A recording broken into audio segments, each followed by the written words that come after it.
have been carried out in the country on Friday afternoon. I am making no allegations, but this looks very bad for the UNC government, and there are serious questions to answer. I usually avoid these topics, but the country needs to hear the facts. Please like and share this video because the algorithm may suppress it.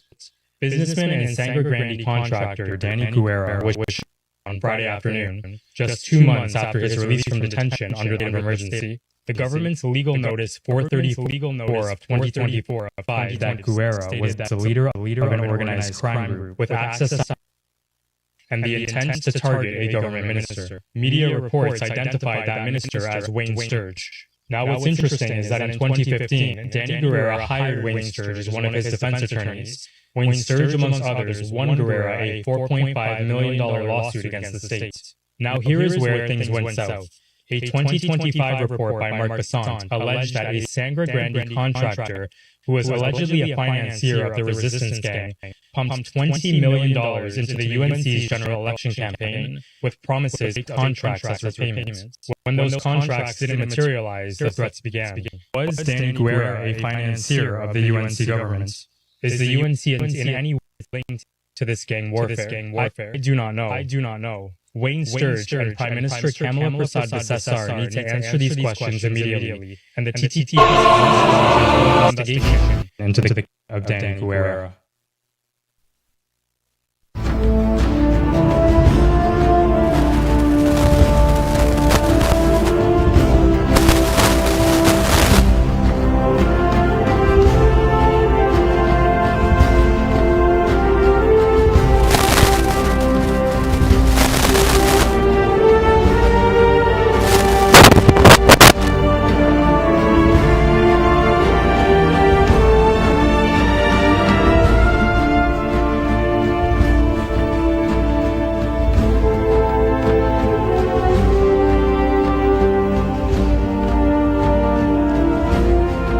Good afternoon, ladies and gentlemen. My name is Renison Jeffrey. This is the Workers' Rights Platform, and we are broadcasting live on the Workers' Rights Network. Trinidad and Tobago, now is 21 minutes after the hour of 8 o'clock. Now, I understand fully well, Trinidad and Tobago, that this is a subject that many of you outside there are afraid to touch on. And I understand the dangers involved. But I am being led by the Spirit. The Spirit that said, speak out.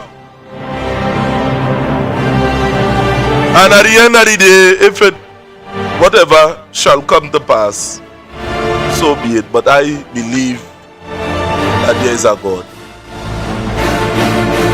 And there are parallels to what I would have seen and what you, the general public, would have seen and heard concerning this case. Now, before Trinidad and Tobago, some weeks before this murder, this killing, I would have released a video to the benefit of you, the public. For many of you, Trinidad and Tobago, has to take notice as to what is going on within your country. To take notice as to what is going on within your area. And the video, Trinidad and Tobago, is this. Just days before the assassinate Danny Guerra, I would have released this video within the public domain. And you see, sometimes I doesn't like to be,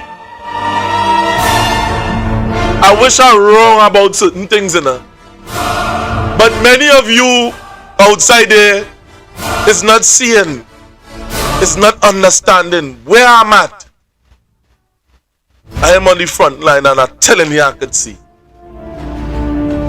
It's a skill that you could only develop on the battlefield. The Germans call it finger switching first. I'm boasting. It's something that is there.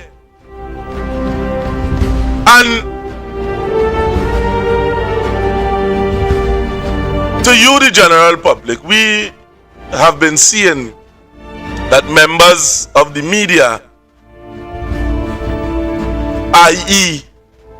Talk City, 91.9 TTT, they are not bringing programs that is consistent with reality. They having people there that want to sampat your mind, your psyche. What is there is present in reality.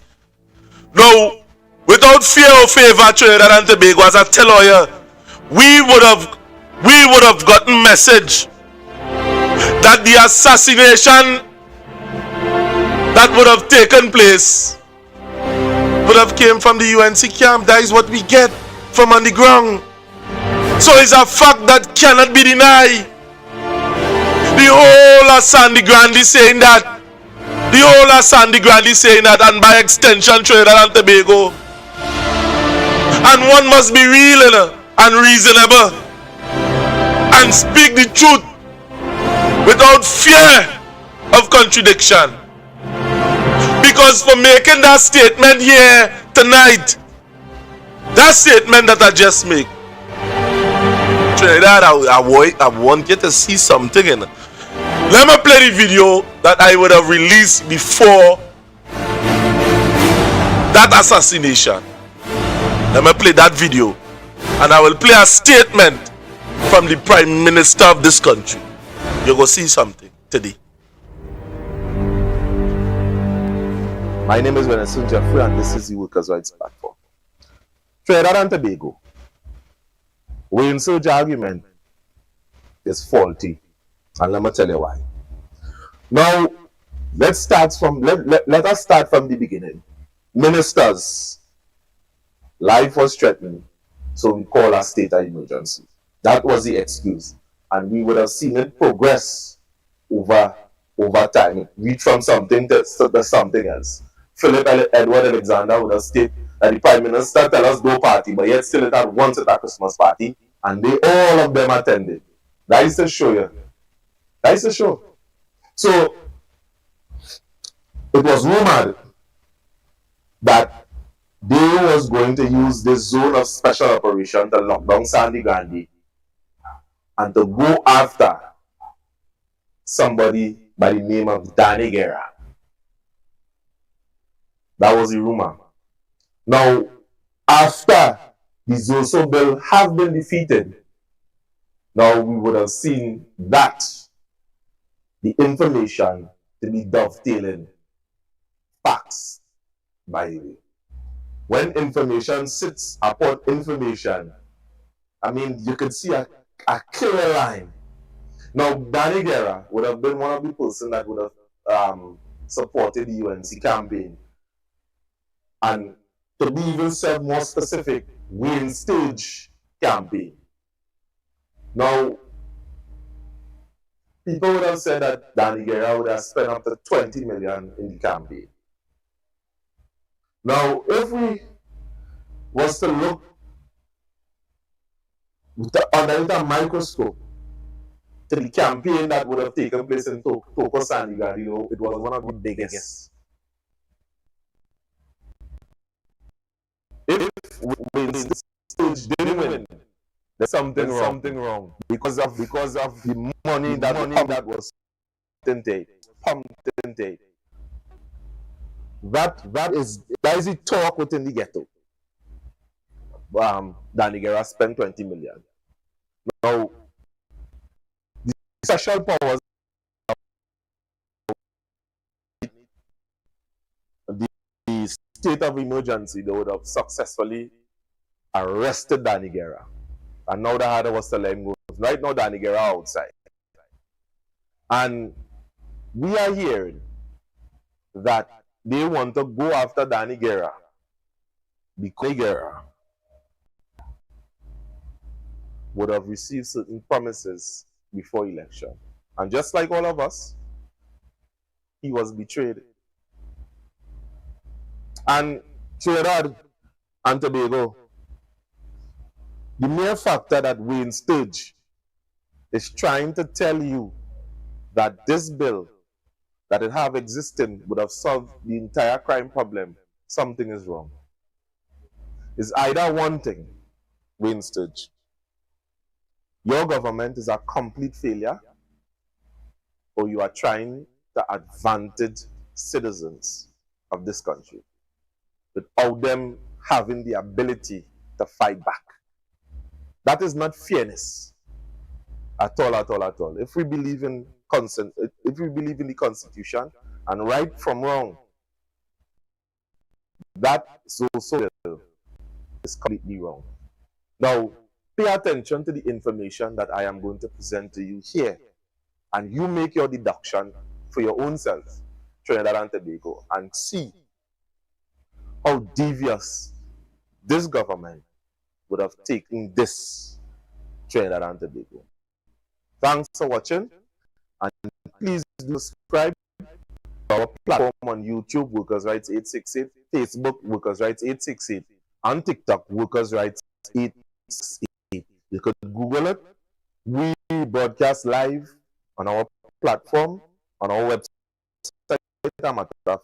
Workers' Rights 868. Google it on Google. Thanks for watching, and I am out. Now, what is also troubling is that this bill is being advanced at a time where tens of thousands of citizens have been terminated by this government, and not a word from the Minister of Labour on that issue. How will policy, as we are here to discuss, address the mitigating factors that must be brought to bear on these persons living in these communities? But I'm sure maybe the pip that his colleague on his side mentioned too is really meant for him. So the warnings are not coming also from us in the opposition even. These warnings are coming from persons who are declared UNC supporters. Warrior Princess. I see a member mentioned Sangre Grande. And that is one of the communities that maybe the government is indicating might be placed under a zone of I want to say the word special operations, but a zone of suppression, because they will experience the suppression of constitutional rights, suppression of their voices, suppression of their actions that can bring the government to account. And I know, Mr. President, as a man from the labor movement yourself, you would understand when a government seeks to do these things, it can cause serious turbulence in the population. Now, history also teaches us that there are many examples where the government, through the police force, went way beyond. I'm sure you're a learned man, and you would know of the crimes against humanity that happened in Grenada with the Mongoose gang, that happened in Haiti with the Tonton Macoute. So not because the ministers look like the people from the area means that justice will be served.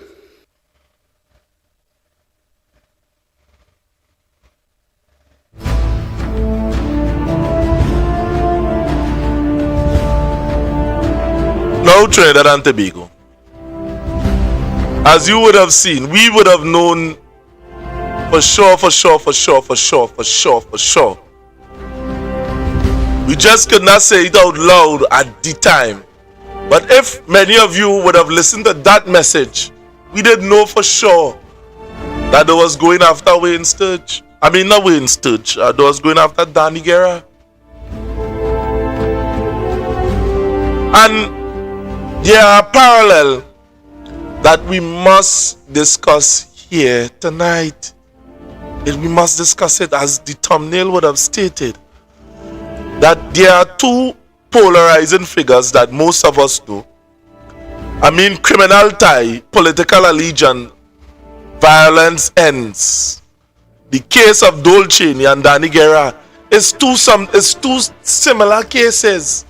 When we would have seen two of them was purported to be financiers of the UNC. And as the UNC would have obtained power, these two men end up dead. One of them was dead by hanging, and the next one was assassinated. Trinidad and Tobago. That wasn't no robbery. That was an intentional killing. These men and them, these two young boys who went and murdered Danny Guerra, then wasn't looking for no money. They would have already gotten paid. That was a work, and that is where it reached to. And we are hearing on the ground that this order come from the UNC camp. That is how dangerous this is in Trinidad. And somebody had to say it. Somebody had to say it. What they gonna do? They gonna kill everybody?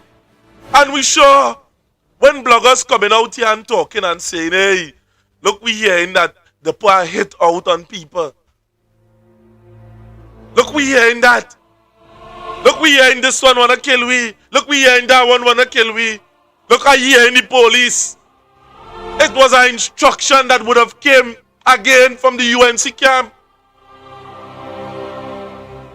You don't feel like I know they want to do me that too? I know. Because somebody come and say, if this is the state of politics in this country, then we ain't reaching nowhere. And many of you must open your eyes. They can never do to you what God do not allow.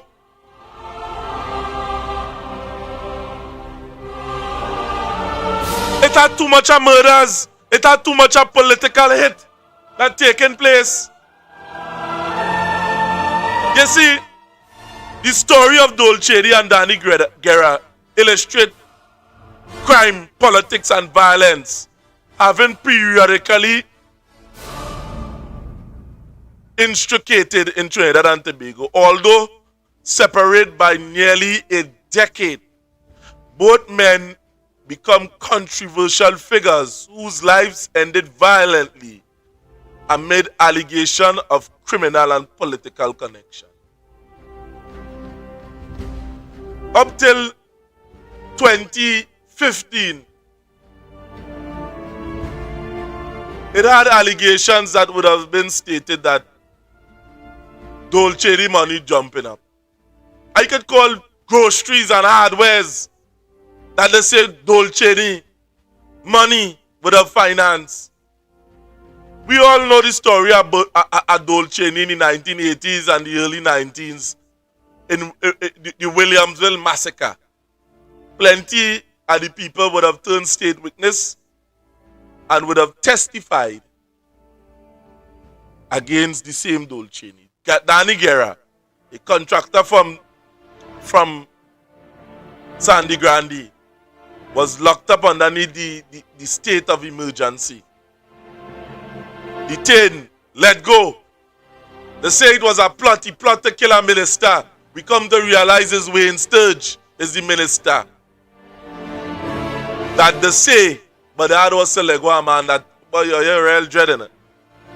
So, underneath the first incarnation of the UNC, underneath Basdio Pandey, the Guerra Dole Cheney, we would have seen pictures where Danny Guerra would have directly financed the campaign. He was there. He was there. I talked to the man. The question now was on the ground as if he didn't win. If they didn't win Sandy Grande, we'd have say, boy, you know, I mean, come on, it's something wrong. So last night we had an interview with Danny Guerra's sister. And Danny Guerra, from beyond the grave, is speaking to you, Trinidad and Tobago. All businessmen, all of all you. You know what he said? He said he regretted having anything to do with the UNC party. And his sister would have confirmed it on a live yesterday, Trinidad. So in case you wasn't listening, I'm going to play that clip. And, you know, after that, we will switch gears a little bit because it always a tomorrow. And I want you to understand that the UNC government have been studying the black man. Yeah. And they send out black men as bait on a line to hold other black men. The video from last night. My brother as, and that person, they label him and he die as, it's not true. He's a good person, even though. I just lost for words because, I mean, I see the intensity that Danny Guerra would have went with this election. And he was compassionate in what he was doing for the election. He honestly believed that, you know, he was liberating the people of Toko Sandy Grande. And then it didn't take a matter of 6 months after to see that, you know, his mind totally changed. Because he's saying, hey, I make a mistake. I hear Danny Guerra say that from his own mouth. I make a mistake. What yes, I do? He did. Yes, he did. He did say he make a mistake with that. Yes. I heard him say that. And now I see him. And people could see it. Because you lock up Danny Guerra. You put him before the court. And then you say you find evidence. And then the lawyer write a pre-action protocol letter and you let him go. With no evidence. I mean, if it had so much evidence to kill the minister, why, how hard was to let him go? You see, the public had to understand that this thing was a farce. This thing was a farce. It was. This is what. That's only a show. Show of everything. It's one of the biggest games I ever see play off, and when I see Danny Guerra, I mean, when I hear the news, it shocked me. I started to ask myself, I say, well, if they could do that, then they could do anybody anything. Then we are not safe here.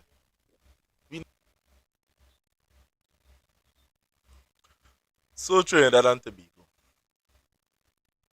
The proof is within the pudding. All businessmen that decide to still support the UNC party and knowing very well that this is their track record. Whatever happened to Oya, so be it. So be it. So be it. Or you're not seeing the distinction, or you're not seeing the linkages, as a matter of fact, between what happened to Danny Guerra and plenty others, and there will have been plenty others still calling. You know, people call me from Sandy Grande. You know, people we meet from Sandy Grande that talking about Wayne Sturge, that talking about the campaign that he run, full of deception. Up till today, half of the promise they ain't hearing it again. And the next half, they're telling you, wait, we now getting power. But yet still is one of the biggest cabinet in Trinidad and Tobago. These people is playing with us. There is no joking. Now is not time for you to even self-focus on the deception. Now it's time for you to understand that the deception already take place. And what is the move going forward? We always mount it here. For you to understand what is taking place within your country. And it's up to you, Trinidad and Tobago. It's up to the average man, the average citizens to see what's going on. Know that these people have an agenda and they keep on rolling it out every single day on the radio, on TTT, Talk City, with Heavy, with Stefan Reese, with the Ground Report. That is what they're doing you. To deceive you into believing something that is not true. They are not operating on none of us, beneficial to none of us. And we must open our eyes. This thing, too different. This thing is a different thing that is taking place here within this country. And we must be bold, we must be brave, and we must pick up the mantle to deal with this government. Not illegally, because I know how it is. I know how the Attorney General is. When he would have said, I'm coming for you, for you, for you. The former Prime Minister won't know you about that. This is a serious game that is taking place within this country. And when we decide to open the eye, many of us go end up dead. Many of us. Today was a double murder that take place. And are you talking about SOE or you get blind the last time? Nobody at the end of the day go see a man like Roger Alexander and have respect for him. At all. At all, Trinidad and Tobago. So, at this point in time, I decide, let me switch gears a little bit. I am going to bring in the guests here tonight. And as all the rest of the time, I'm going to give way, because at the end of the day, as I say, I always hear, the guest doesn't always be here, but are giving way tonight. And the guest is another heavyweight champion. Somebody who continually talk and speak out against the ill, just like me. Brave, bold, and will not allow the powers that be to silence her. One thing I respect she for is her willingness, is her determination to speak out despite the many dangers. And tonight we're going to have several discussions here tonight. But I just wanted to get that one out of the way, Trinidad. What we are receiving for governance in this country is a total failure. It's stupidity to the highest order. Right now, they are studying us and they are calibrating message. That Don's press conference that would have taken place today with Vandana Moe, the girl dance. And it's somebody that have no class. You come here and you talk a piece of rubbish today that talking about some big investigation, and when they ask you if you report it to the police, you can't understand. You say no. The investigation still going on. And you are calling on the whole child board and thing to resign. You right in your head? But I don't know what has been going on with this UNC government. They are a bunch of OJT. But the guest is there waiting and ready and lively. So I'm bringing on tonight the person that I call the plastic helmet, the one that undisputed. So good night, ma'am. Good night. How are you going?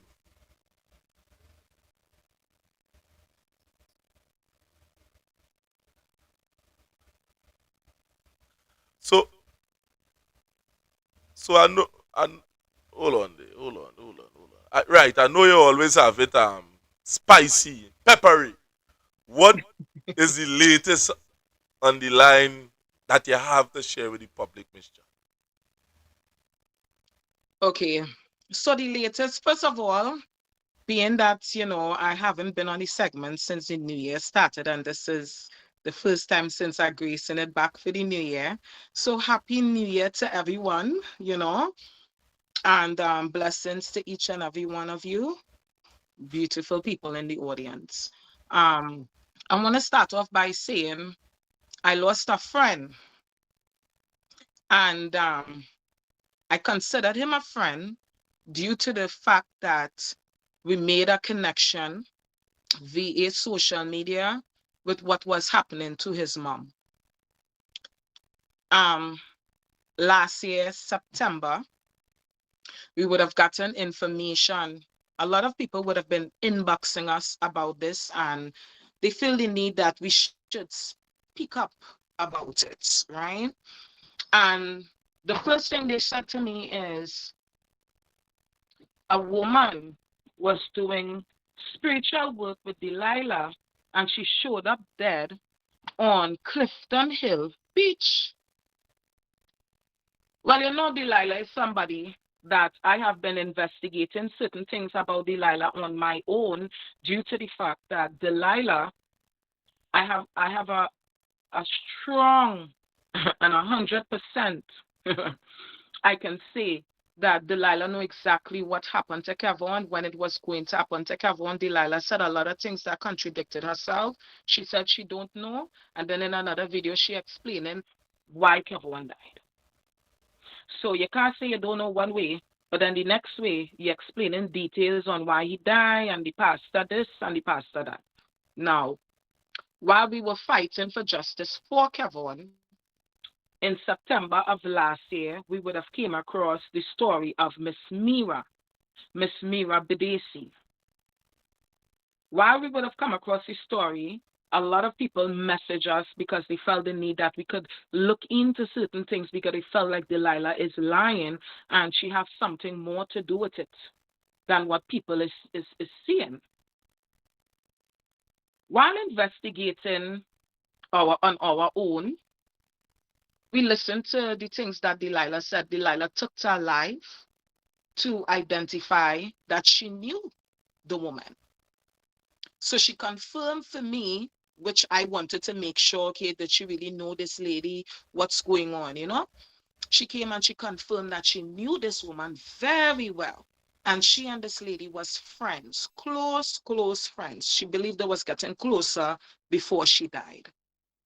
And the kind of things that Delilah started saying in her life, it was very alarming.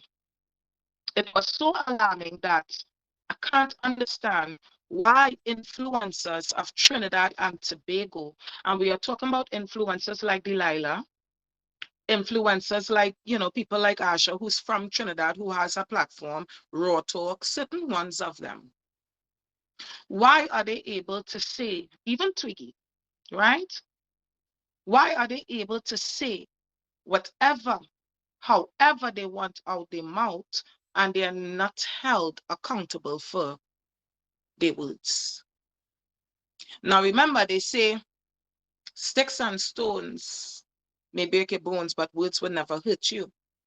But when coming to someone's image, like a politician, or let me just say, for instance, the MPs or the Prime Minister of Trinidad and Tobago, when coming to people of these stature, I believe there should be a level of respect, even with influencers and, you know, politicians. There should be a level of respect.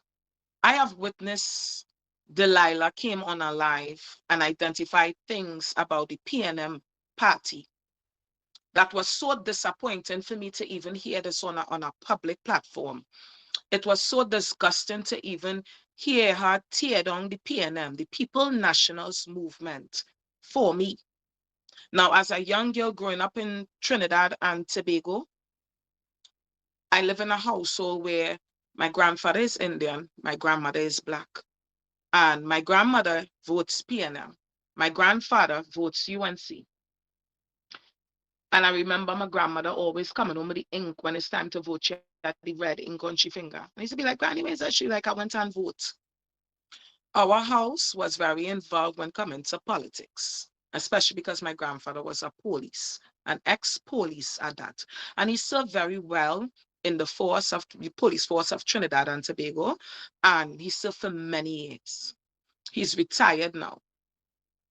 And when Delilah started saying these things about the PNM, it just took me back to my childhood. Like, What about other children who loves the People Nationals movement? Little children that looks on these influencers' pages and hear these influencers saying these kind of vile things about these politicians of Trinidad and Tobago, like the MPs, um, certain MPs, or just like I said, like the Prime Minister and all. Now you can get your point across. You can share how you feel, your thoughts. You can share it to the world. But there's a way to do things, right?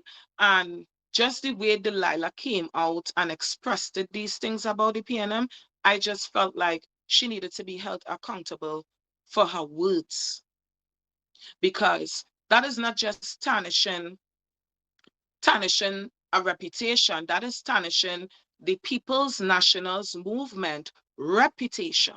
Not just one person in the party, she's tarnishing the entire party's name, because she didn't say it as is one individual, but she's saying it like it's the PNM doing this.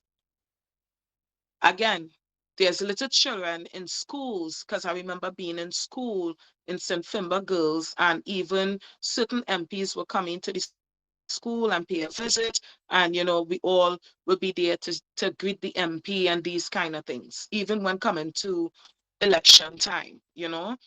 It's a big thing as well, even in the school when I was going to school. So to see her do this, and knowing there's children that actually look up to the PNM or the UNC, and to hear her say these things and not be held accountable for her words concerning the PNM, I felt like it is unfair that they will lock up that other lady for what she said. I guess she passed threats, you know. But when coming to tarnishing the reputation, I felt like there should be something, where they could be held accountable for stuff like that. Defamation is different from someone threatening. So defamation, I felt like these people, anybody that is defaming the parties that represent the government of Trinidad and Tobago, they need to be either hit with a lawsuit, they need to be held accountable for their words. They should never be, it should never be swept under the rug. And that being said, I want to go into this mini recording so you guys can have a clear understanding on why I am saying what it is I'm saying. And again, this is because of children. And I remember when I was a child, and I remember when it's election time, I remember how my household used to be. And I remember how I loved PNM because my grandmother voted PNM, my grandfather voted UNC, but I loved PNM because I was always attached to anything my grandmother attached to. I was very close with my grandmother. So to see Delilah is doing that, I ask myself, I say, what if there's another little girl in Trinidad and Tobago that looks up to the PNM, the People's National Movement, and this woman say things like this?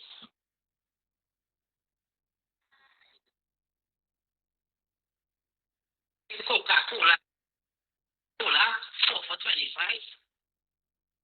While I sitting down here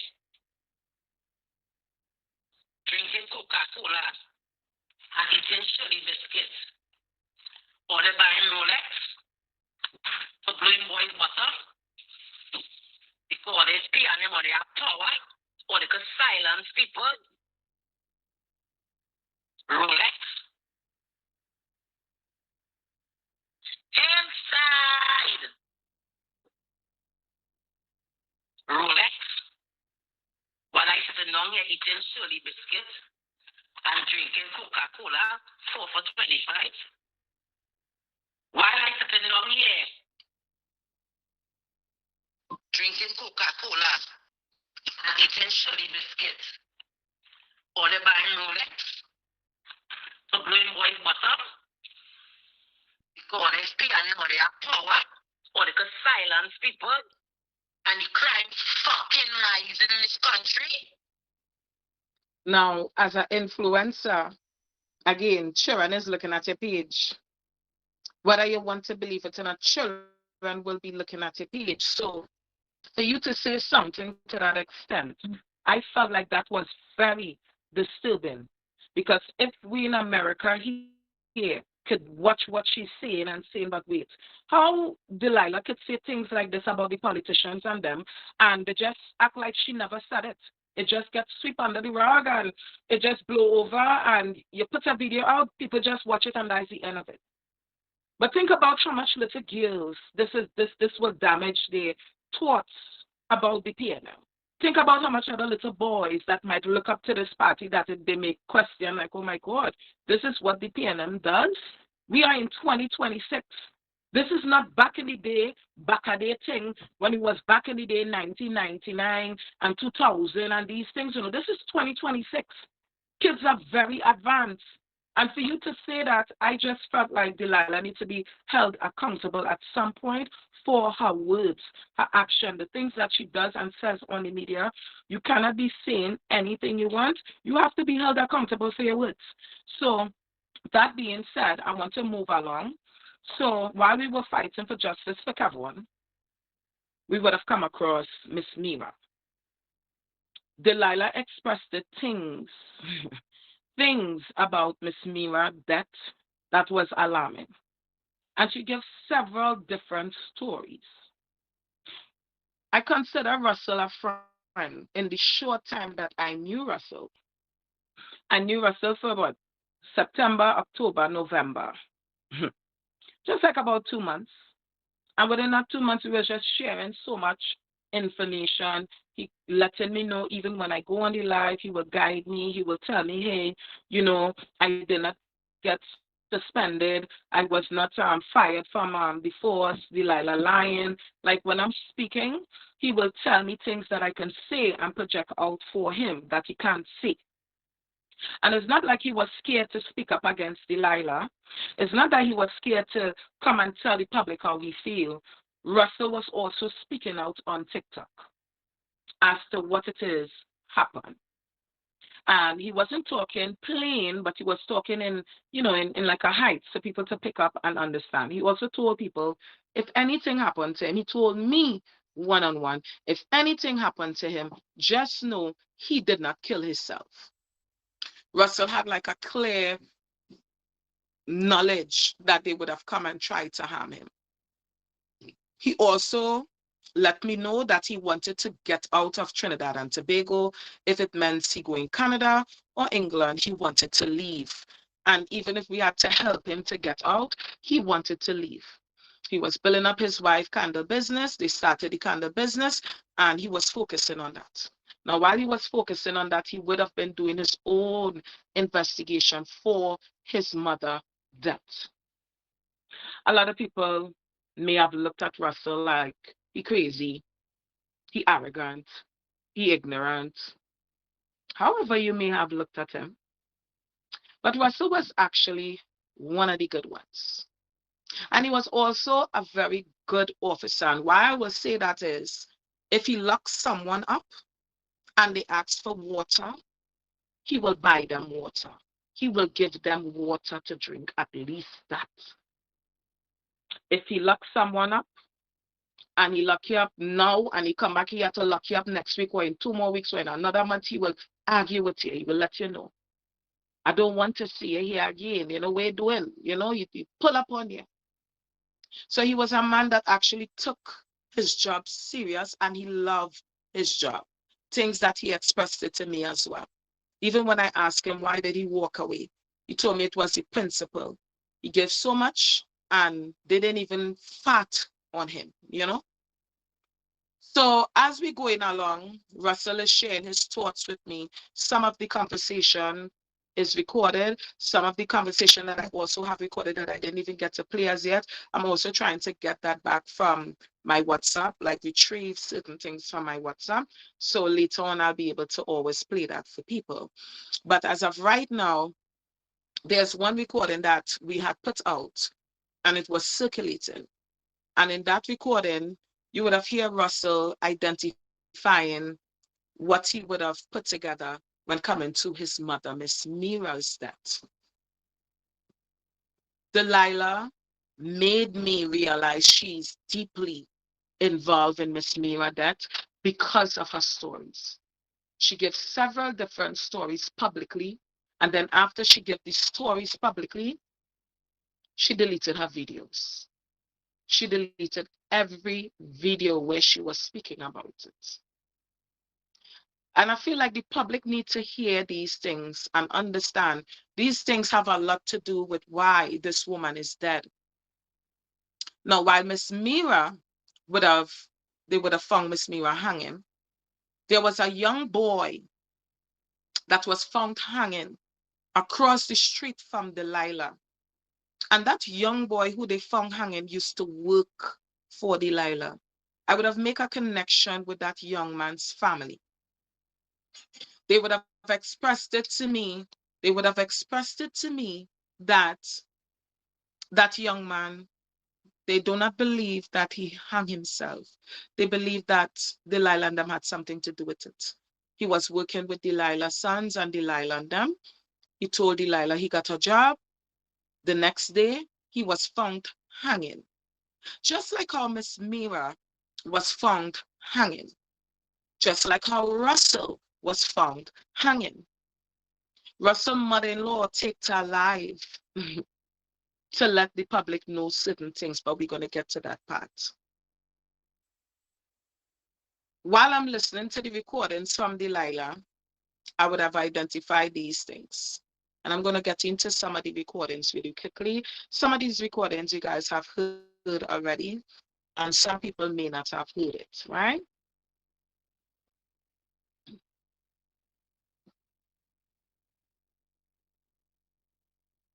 I want to play, the first recording I'm going to play is the recording with Russell. The conversation between me and Russell when we were speaking and sharing information pertaining to what happened to his mother and what he believes happened to his mom. Russell was not crazy. We are not crazy people, you know. This man was very, very, very, very smart when coming to his mother, that he didn't stop. He made sure he inquired about things. He was getting information.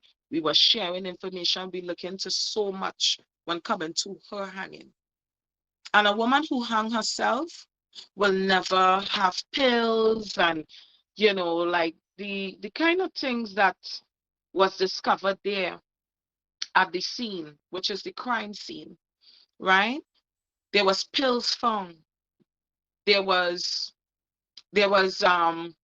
poison, pills, all kind of things found. Now this woman went up and hung herself. Why would there be a glasses sitting perfectly on her face when they found her like this? The glasses didn't move. The glasses didn't move from a 20-foot tree. From a 20-foot tree.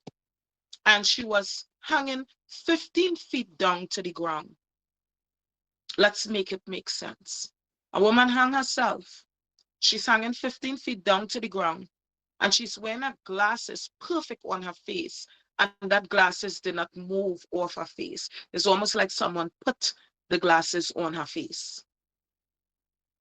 Russell would have pointed out these key things. And if that was America, if this was America, if it was America, believe you me, they would have investigated that thoroughly. Thoroughly. They wouldn't just rule it out as a suicide because someone was found hanging. There's people that will commit suicide, and we all know that. There's people that commit suicide every day. Someone takes their life every day in this world. But when there's signs that show you clearly there's no signs of a suicide, because a woman that hung herself on a rope herself, and she's wearing a glasses on her eye, that glasses would have fell off her face the minute she hung herself. That glasses will never sit perfect on her face as if somebody put it there, because it stayed on her face perfectly. Pills, poison, you know, what is the point she have pills and poison? She hung herself, right? She didn't need that. Delilah came on her live, identified, she took pills, she took poison, and then she hung herself.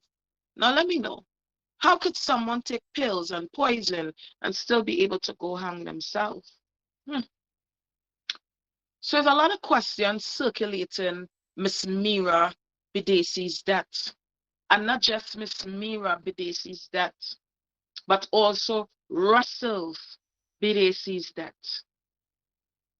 They're trying to rule it out as if Russell was so hurt by his mother that he took his life. Delilah would have come to the public because Russell is now deceased. May God rest his soul. There's nobody to speak up for Russell or his mother. Russell was speaking up for his mother, and Russell would have been supporting the fight for justice for his mother against Delilah and them. So I want to play his voice. There's 2 recordings from him that I feel like it was very important. And then I want to play some key things from Delilah. So let us listen to the first recording. And this is the late Russell Bidesi's voice. This is a conversation that we were having. And this was pertaining to his mom. These are the things that he was able to identify. And I want you guys to take it in with me.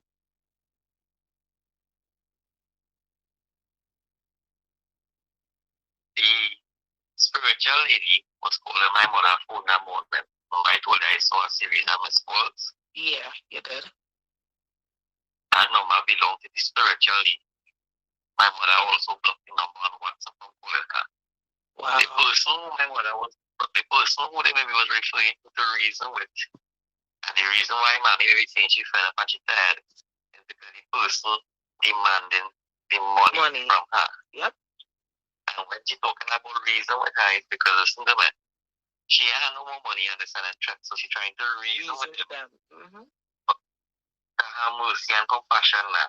Yep. You know? That's why I get from it. Yep. That morning, Delilah said she went on work to look for mommy. She was not work because she leave, she feeling sick. She said she tell we how she was on work. She was on work. Yeah. And she get a bad feeling. And she pressure like it started to feel high, so she leaves to go in the hospital. And when she was in the hospital, she said she go pass and check she friend Mira. When she go on there, they tell she leave, she go on home and she feeling sick.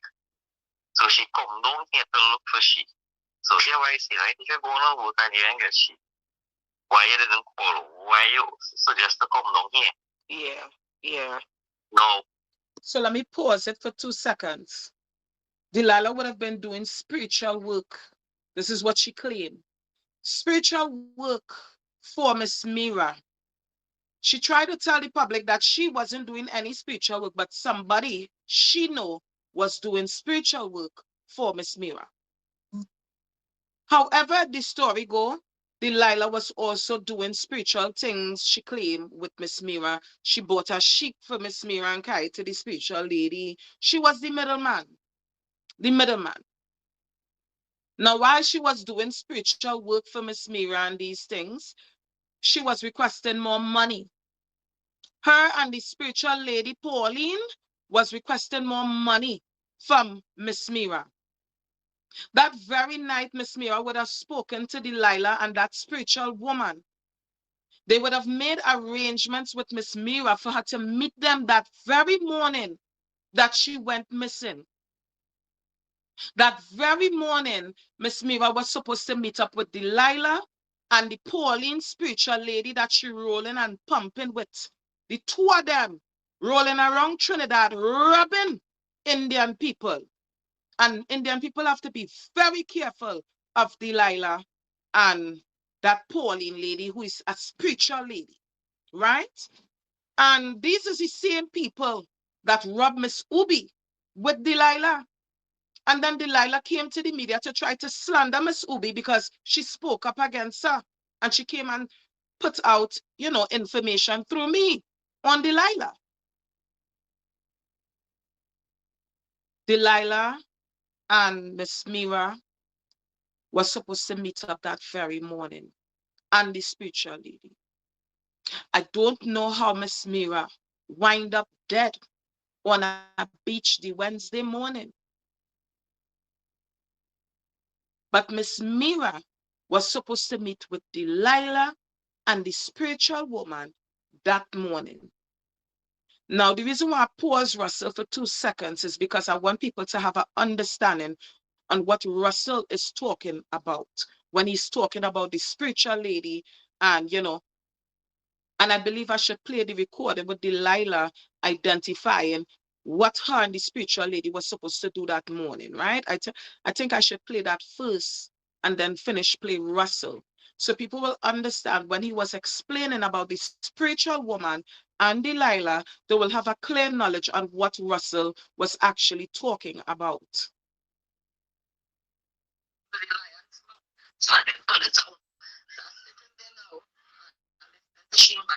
One second.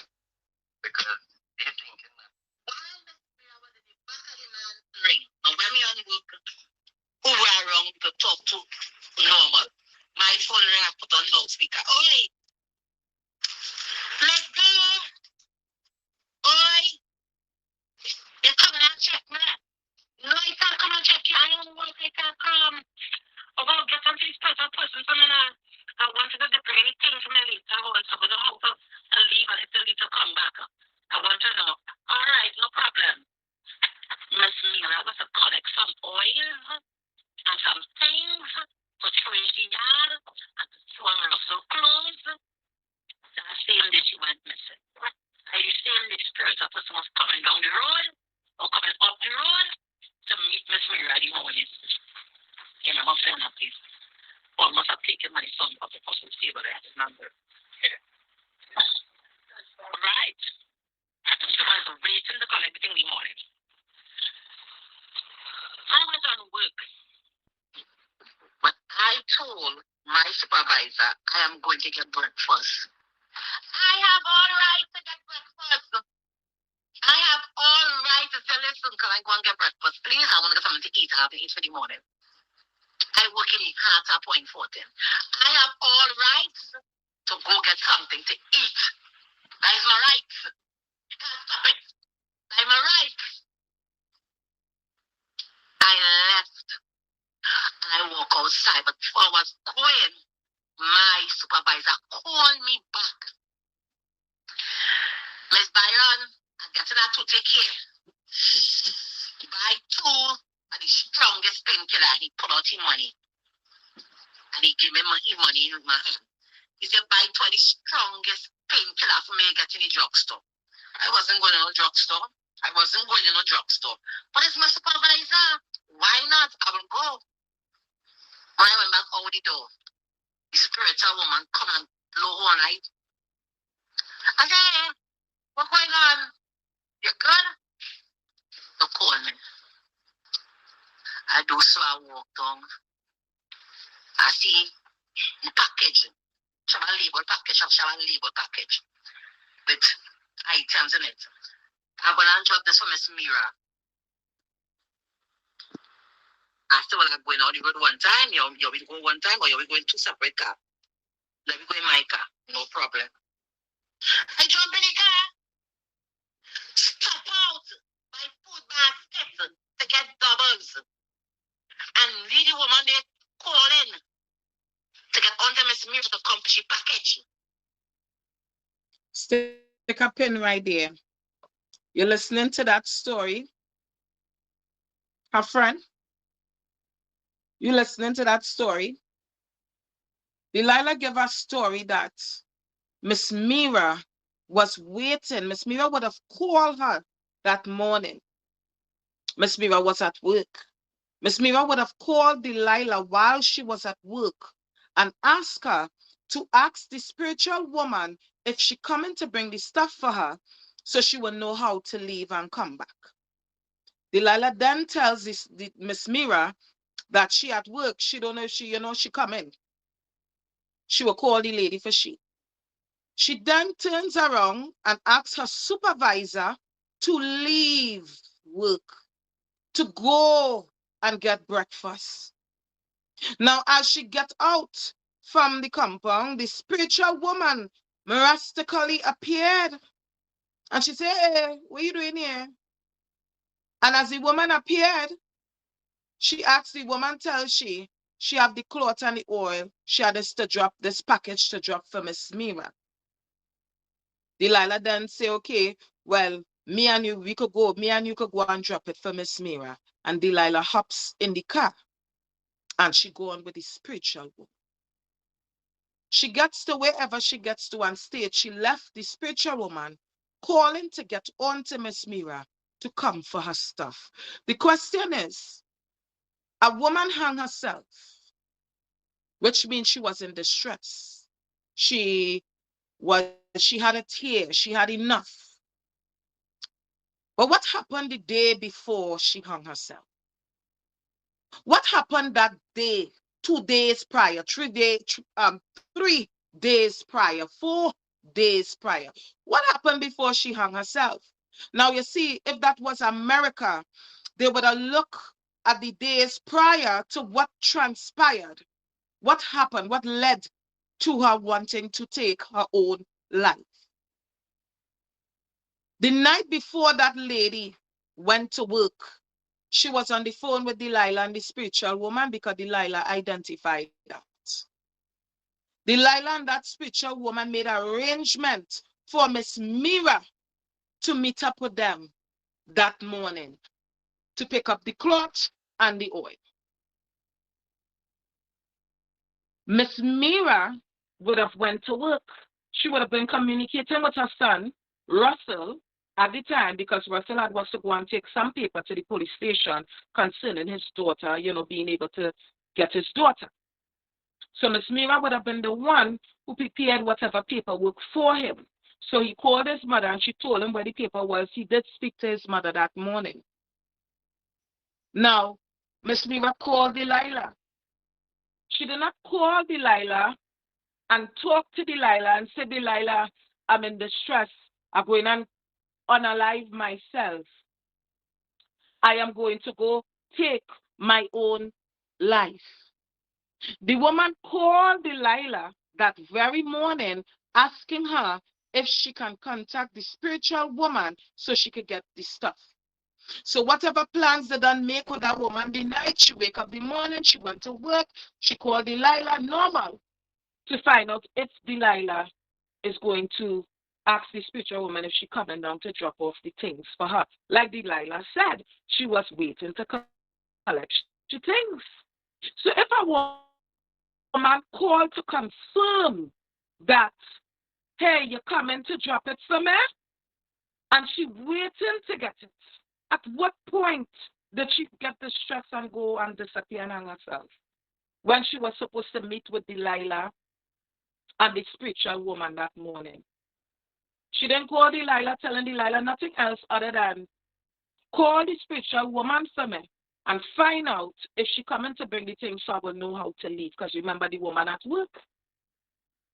So Miss Mira would have left work to meet with Delilah and that spiritual woman. And at some point, something went wrong, and they find that woman dead. And Delilah came forward to talk. She was so guilty. She couldn't keep her tongue under wraps. One thing about Delilah cannot keep her tongue under wraps when she commits a crime. When she commits a crime, she comes to her life. She uses her public platform to tell her crime activity in riddles. Now, there's disgusting followers that follow Delilah, and it's okay with that type of stuff. But we are not okay with it. You see, a woman and her son is dead. They are dead. They are no longer with us. The woman that is dead, a lot of people may say she was wrong for going to Delilah to seek Obia. She was wrong. What's she doing with Delilah? But does that mean that she deserved her life being taken from her due to the fact that she confided in someone and trusted that someone could give her the spiritual help that she's seeking? Does that give anyone the right to take this woman's life? Because again, this was not a suicide. This was clear murder. And we will get to Russell part, because it's a lot to unpack. So I want to play this again. I want to repeat that part where she mentioned Miss Mira called her that very morning, confirming if the spiritual woman is going to bring the stuff for her. And she asked Delilah to call the spiritual woman to confirm. Ring. Now, when me on work, who were wrong to talk to normal? My phone ring, I put on loudspeaker. Oi! Miss D! Oi! You coming and check me? No, I can't come and check you. I on work, I can't come. Or go get on to this person for me now. I want to go to bring anything for me later on, so I will know how to leave and if to leave to come back. I want to know. All right, no problem. Again, she told Miss Mira she was going to contact this spiritual woman for her. She told Miss Mira she can't come. She on work. She not, she can't come. She on work. But then after she told Miss Mira that, she turned around and told she supervisor she had to go and get breakfast. So that was the excuse that she used to be able to leave to go and do what it is she wanted to do. Now, at some point, trust me, Delilah did see Miss Mira that morning, but Delilah do not want the public to know, nor the police to know, that she would have saw that woman that very morning. Delilah says she never see Miss Mira, talk to Miss Mira. She didn't have no dealings with Miss Mira that day when Miss Mira died. She went looking for Miss Mira, and she didn't see Miss Mira. She lied. Delilah would have seen Miss Mira. Whatever they did with Miss Mira, they took Miss Mira at some point. Russell knew something was wrong because Russell would have told his mother, he would have had an idea that his mother is doing something with, spiritual work. She also there was also messages that Russell got that his mother was about to come and tell him what Delilah and them was doing to her. Because they were bullying the woman for more money and more money, lying and telling Miss Mira they have to keep feeding the spirit.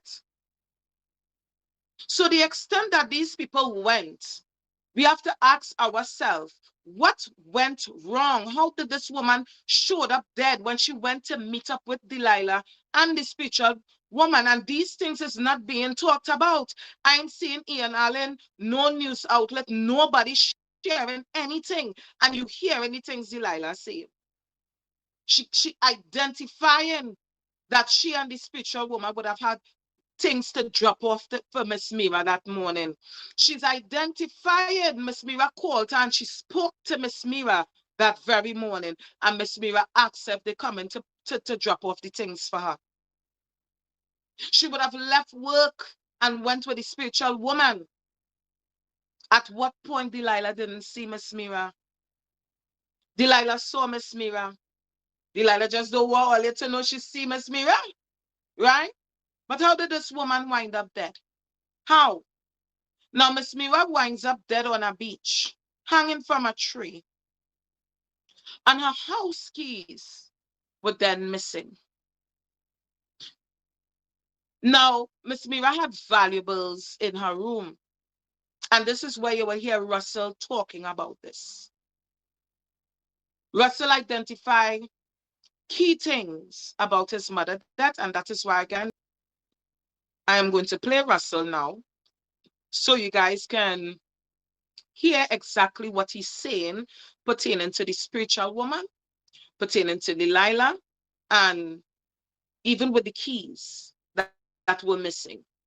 The keys were missing, and the woman's jewelry is gone. Delilah shows up with jewelry and false receipts and telling the public she buy all this gold. And she husband died and left her diamond rings. All this time, Delilah sitting there poor, begging the public for a dollar. All this time, Audrey man had diamond ring inside of it, and you broke, and you now get a hold of the diamond ring, and you wouldn't hold on till Audrey man died, which is Delilah husband who died. They took this woman's jewelry out of her room. The keys was already missing. Delilah and them would have already known that she had the belongings in the room. They had her keys. They went to the home to try to take out the belongings inside of the room, which is the jewelry, the bearers, the necklace, the diamond rings that Miss Mira had in her room locked away. And Russell also elaborated that Miss Mira would have given them, you know, let them know about the jewelry and everything. So that way she give that to them, they would have let her go freely. But they killed her. And this is not, we're not saying, oh, Delilah unalive her. But Delilah and that spiritual woman need to be pulled in for questioning. Because they were the last two people to see Miss Mira. And now, if you didn't see the woman, let me find out, how could you identify this before we go into something else? Before we go into Russell's audio, I want to play this. Hold on.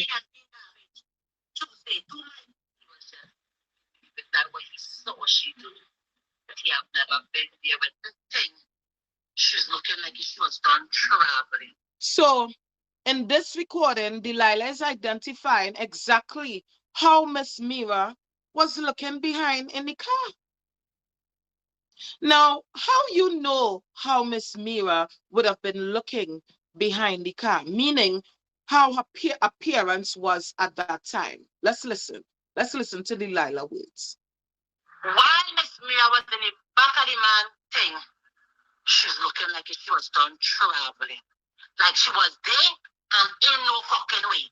Like she was just like, it is alleged she body was in the back of the car, but like she mind and she spirit was somewhere out of the fucking world. You hear what I say? It is alleged. The man was the last person that saw Miss Mira. He would have dropped Miss Mira right on Clifton Hill Beach, and he would have drove off and gone back to the stand. When the circulation of Miss Mira picture went up on social media and started to circulate, I had the man going through Facebook. So the man said, I know this woman. I dropped this woman. How did Delilah know the man, the driver who drive Miss Mira? The man was going through Facebook and he saw Miss Mira and he said, I know this woman. How did Delilah know these things? How did Delilah know these things? How did Delilah know how Miss Mira's appearance was behind that car, in that car that she was in when the take she to Clifton Hill Beach? How does she know these things?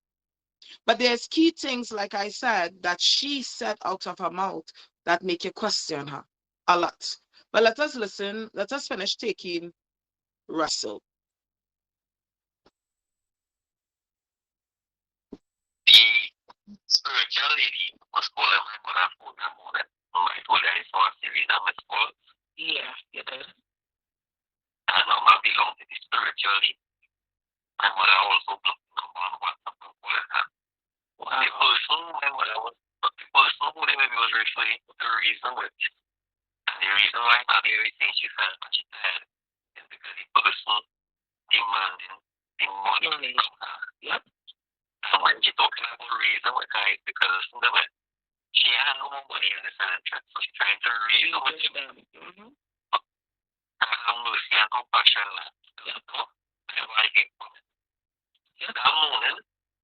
That morning, Delilah said she went to move to the mommy. She was normal, and she also did she got sick. She said she told me how she was on work. She was on work. Yeah. And she got bad fever. And she pressure like it had a high, so she needs to go in the hospital. And when she was in the hospital, she said she go pass and check she friend Mira. When she go on there, she leave, she gone home, and she feeling sick. So she come down here to look for she. So here why I say, like, if you're going on work and you ain't get she, why you didn't call? Why you suggest to come down here? Yeah. No, here what's going on now? I didn't know all this going on yet. Around 9:10 that morning, after getting the phone number from my mother, to go and print the document, to drop it in the station. When I called the guy, he told me he opened 9 o'clock. So I went down for around 9:05. I was there in his place. Delilah called my wife and inquired if we good and where was I? Where I was not. So my wife said she always just stepped out and she was born with she. Yeah. That was 9:10 in the morning. Stick a pen there. First of all, red flag. Delilah showed up at Russell and Miss Mira home unannounced. Delilah would have called Russell's wife that morning, trying to figure out where they was, and what time would they be coming back, right? And if they okay. Now, if it is like Russell said, you went to Miss Mira job, Miss Mira was not there. Why did you went to the home unannounced and not notify the family that you were going to show up? So she just showed up at the house. And when she showed up at Miss Mira home, Russell and his wife were home by then. Russell said Delilah looked very surprised, like, like they wasn't expecting to see Russell and his wife there. She and the spiritual woman, they looked very angry, and they were roughing up Russell's wife downstairs. Literally. And Russell came out, he said that is when, the spiritual woman went back in the car. That is the Pauline lady. Now, a woman went missing. The day that the woman went missing, Delilah happened to show up at the woman's house. When the woman was found, her house keys was missing. But Delilah showed up at this woman's house unannounced. Remember, nobody was supposed to be home because Russell and his wife was not home that morning. When Delilah called the wife told her that they were outside. Now tell me, if Russell and his wife did not get back home in time, Miss Delilah and that spiritual lady would have done her time, came there, go inside, use the keys, open the door, take out the jewelry and leave. But it didn't happen so. They wasn't able to get the valuables that they wanted at the time. So Delilah had an attitude. She was angry. All we know is Miss Mira showed up dead the next morning on Clifton Hill Beach. Delilah knew that Russell was on to her. Delilah knew that Russell was sharing information with me as well. Delilah knew very well that Russell was speaking to other people and sharing his thoughts, how he felt about his mother's death. Delilah would have said in a recording that she believed Russell will try to harm her because she knew what happened to his mother and all what was going on with his mother. So she went and told her sons, just in case. I asked myself, why you went from being friends with a man to be an enemy overnight because he stood up for his mother. You sold him your car. You guys were friends. When Simeon was locked up, Delilah's son, Russell would have been the officer that helped Delilah. How did you just turn so vicious towards an officer that stood up with you in the time of need? When other officers were treating your son like shit in the station, Russell stood up, and Russell was there, and Russell made sure he got the insulin, he made sure he got the food, he made sure he got everything that he needed. But when his mother died, Russell woke up. Russell realized Delilah had something to do with his mother's death. Delilah would have been rubbing his mother blind behind his back. Now, Russell would have came on alive, and Russell would have identified to us that Delilah was wearing his mother's gold, all of his mother's jewelry. I then called out Delilah, Nikisha Byron. I said, Delilah, I said, why and how did you end up with the woman gold and the woman jewelry, Delilah? What you doing with Miss Mira gold on, Delilah? And that is how I was calling her out about it. Of course, she's going to deflect. She not going to answer. She's going to act like, she didn't hear it. But it was the truth. Because even Ian Allen came and mentioned an influencer took Miss Mira gold. And that would have been Delilah. Nobody else. No other influencer did that. But Delilah. Okay? write up this woman upon the beach. Sorry, this was Russell on. No, she didn't know which part we was. I want to believe, no, my mother have a kind of valuables that my father would have purchased for her and whatnot. Right, yeah. The fact that mommy didn't have no more money or was willing to give them money, I want to believe when the car dropped out mommy, left at the hill, the spiritual lady and Delilah pick up my mother at that point. Yeah? You understand where I'm coming from? Yeah. Probably even behind the trunk in the car. From there. Or dropped her home by Delilah. Yeah. Right? And when they came down here, remember they communicated with us and we said we wasn't home. When they came down here, they were stunned and shocked. And the spiritual lady kind of was aggressive because now the intention cannot be how they wanted it to be again because we're not be there. Yeah. They come like what they would have had to do. So I believe they had the keys from my mother's room. They was asking us to open the room and check if my mother there. I said, no, my mother left for I am no crazy man. I talked to my mother 8 o'clock, she at work. Yeah. Open the room and check still. For what? What I open the room for my mother at work? At the same time, I walked downstairs and the spiritual lady was gangster, my wife. And then after the leave, one time when I walked down the step, and the spiritual lady was gangstering his wife.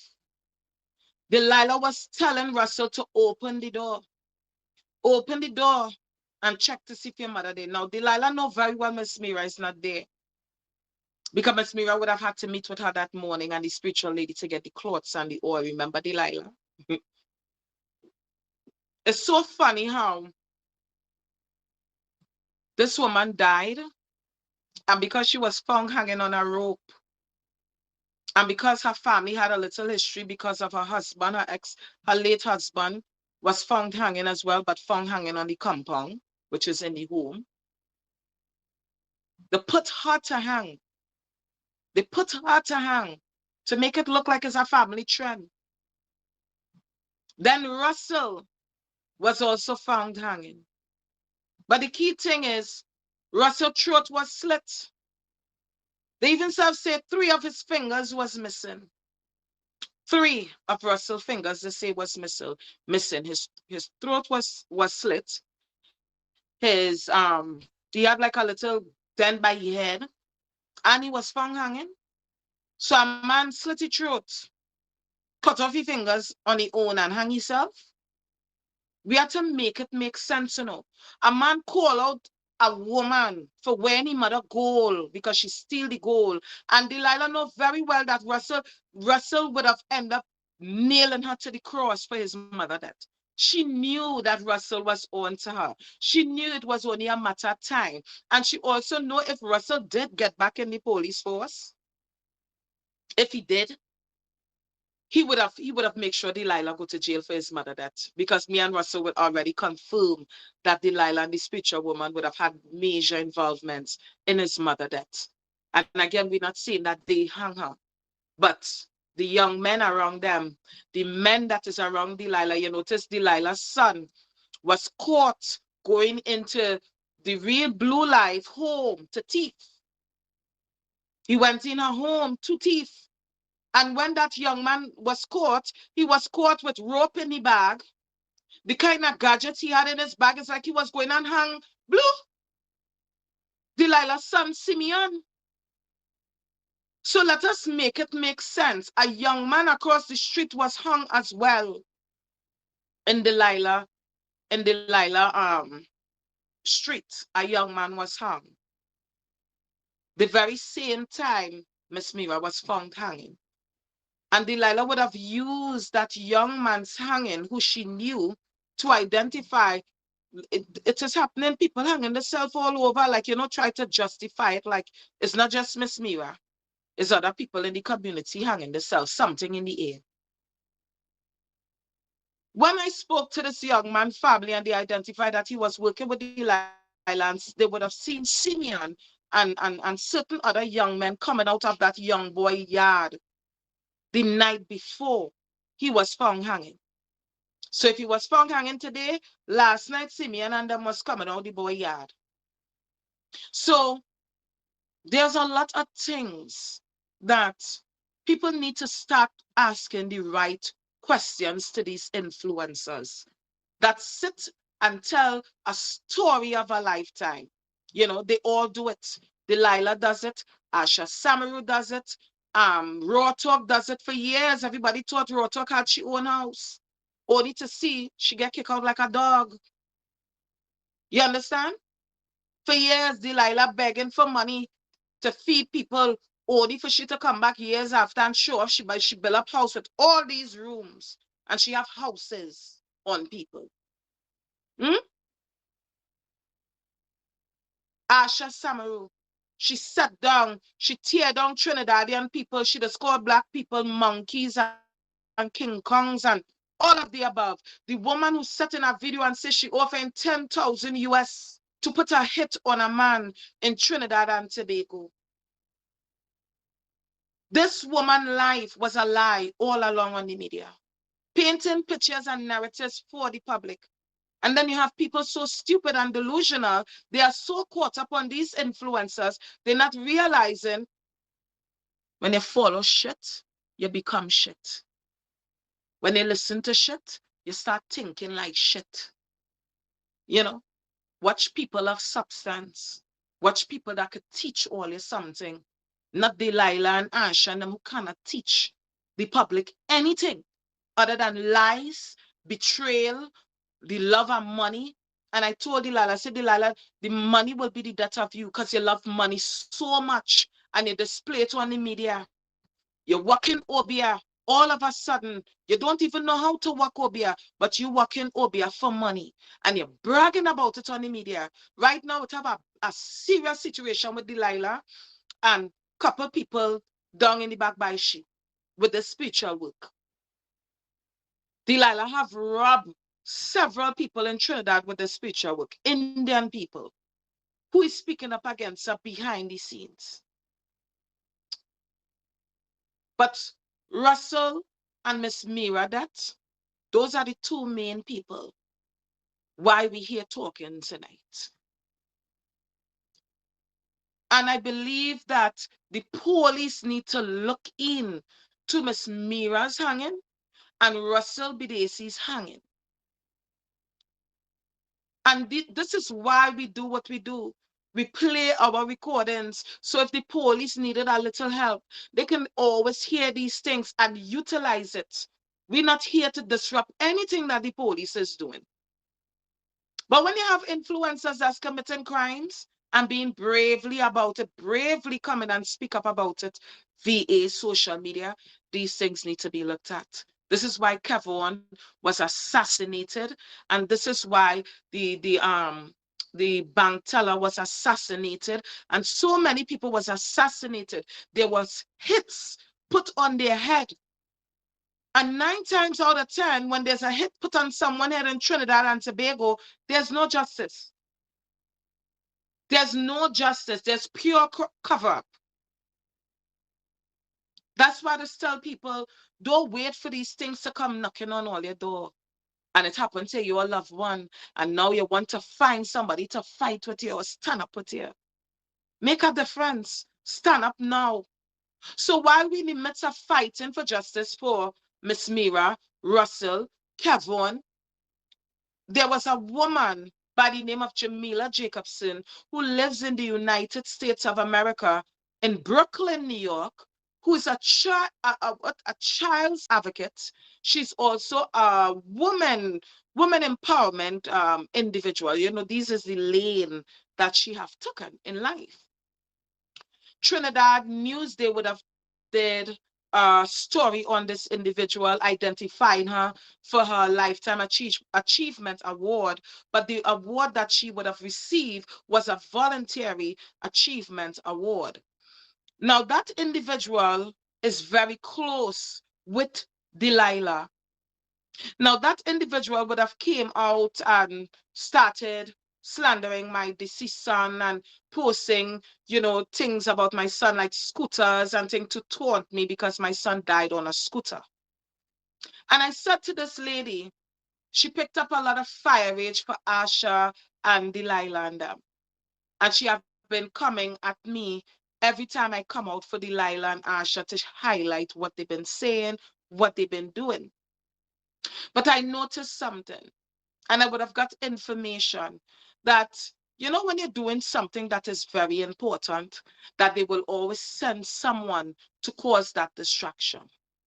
So this woman was sent to cause the distraction with me, that people don't listen or pay attention. And in the midst that she come to cause the distraction, she would have shared things about Delilah and Asha that, you know, she in supportance of them. Then we would have gotten information that there's a WhatsApp group and Delilah and this lady will talk very well, and Delilah went crying to her because she find I'm sharing too much information about her to the public, right?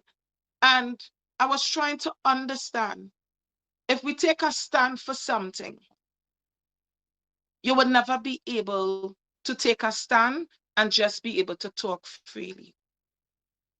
You are always going to have haters and people that don't believe in what you're doing. But as long as you believe in what you're doing, that is all that matters. So this lady came to cause a distraction for Delilah while we were bringing out evidence about Russell Bidesi's death and Miss Mira Bidesi's death. And every time we try to share the information, the individual coming on alive to cause and obstruct our fight for justice. And what it is, I can't respect, is that they will throw their rocks and hide their hand.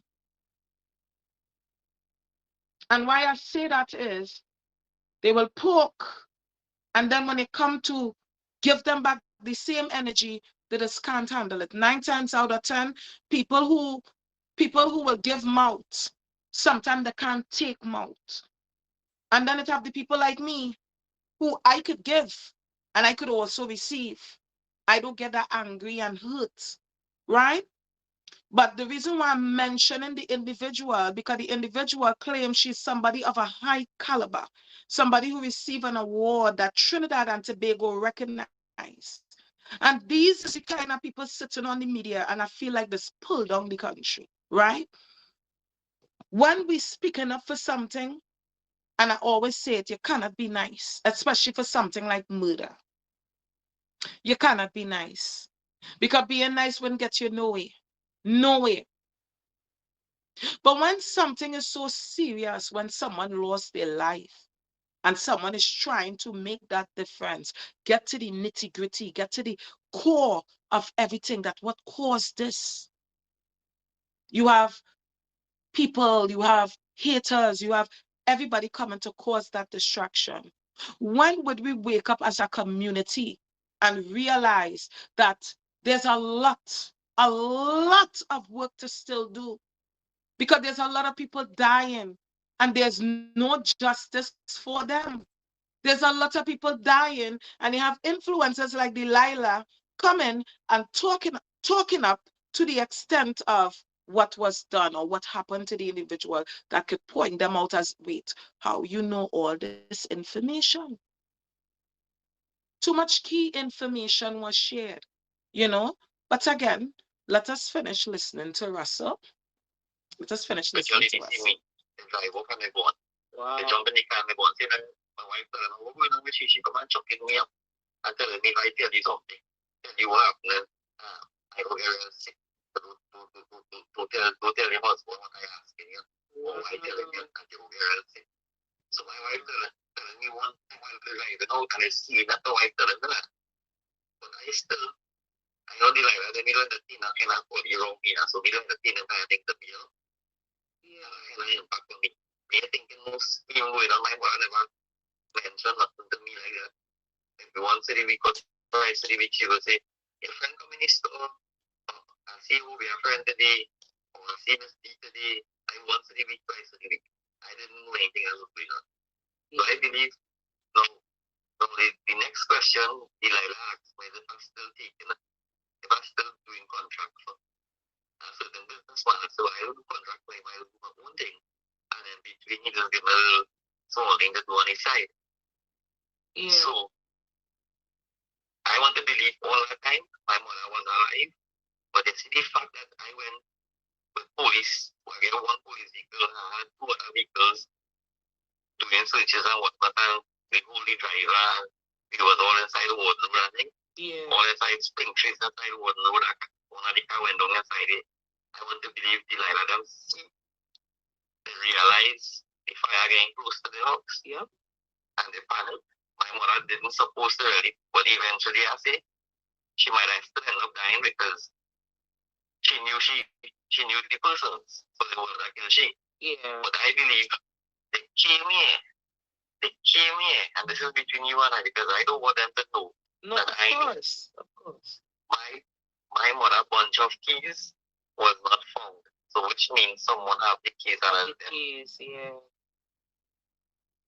Wow. Can I tell coming from? Yeah. But they have a say long road from Magagoot. Yeah. Where she grew?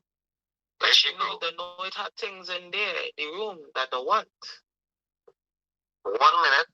All of we fighting to get my daughter with me. But she worried if she wouldn't get to see she grandchild because I wouldn't be grandchild something. Yeah.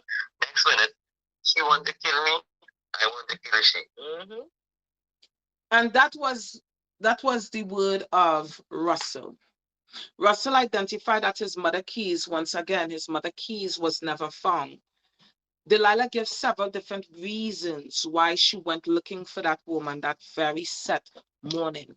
Now, Delilah left work to go looking for Miss Mira that morning with the spiritual woman, which we all find it very, very, very, very, very funny because, I mean, why did you leave work to go looking for the woman? Why? Why you left work to go looking for that spiritual woman? I mean, to go looking for Miss Mira. Why? And then when Miss Mira called you, again, while you was on work, you say you didn't answer your phone. You told Miss Mira you was busy. So Delilah would have spoken to Miss Mira that day. Delilah would have seen Miss Mira. Delilah know exactly who killed and put Miss Mira hanging on that tree. Delilah also know who killed the young man across from her, who put him to hang, just like they put Miss Mira to hang, just like they put Russell to hang, and they put that young man across who used to work for Delilah to hang as well. And his family want to speak up, but they scared. Okay? So, it's a lot. And Renaissance is too much to unpack in, in just one live video. It's too much.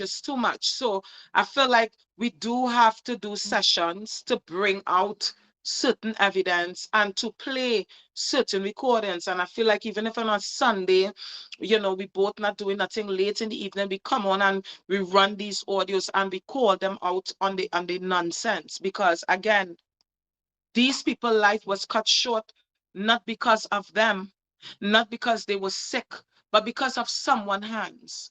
And that someone's hands, key person could lead the police to the hands that killed Russell and Miss Mira is Nikisha I. Byron. And the spiritual woman who was taking all Miss Mira money for spiritual work, and they took that woman that very morning. Delilah said so much on her recordings that you can identify these things. So I believe the police passing up the influencers live and not really paying attention to it. I believe this is where they're going wrong because this is where they miss a lot of receipts that they will need to prosecute them, especially when they are the ones seeing these things in recording. They're putting it on record, right? But Russell was a good soldier. And he served the police force very well. He felt alone. That is why he felt the need to turn in his badge. He felt like he was alone fighting for his mother. I stood up with Russell because I saw his fight. I saw what happened with his mom, and I know Delilah is very evil. She's very wicked. The news that we get about Delilah on the grounds is very disgusting. The kind of things Delilah is doing for money, the police need to go with this woman. And I don't know what they're waiting on. I don't know what they're waiting on. There was a big boss that just got killed in Tishe village. A lot of people glorifying how that big boss get killed. You know, we spoke about that same very boss that Delilah would have borrowed money from that same man last year, thousands of dollars. And she was supposed to pay back the money, and up to now, she never paid the man back the money. The man dead, and Delilah never finished paying the man the money. It seems like anybody who has a problem with Delilah or talk up against Delilah for some reason, I don't know, they just winds up dead. They shows up dead.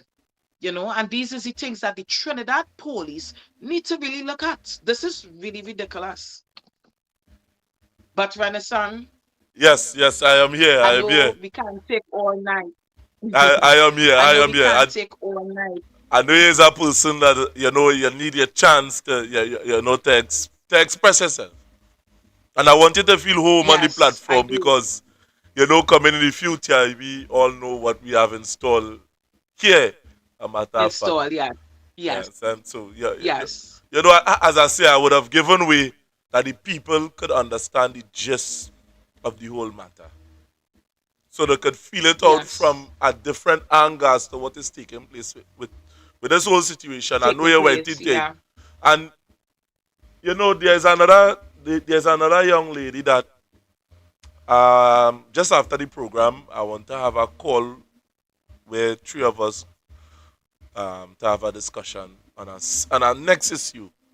I know you're doing it very well. You know, you're Sure. a criminologist concerning this whole situation.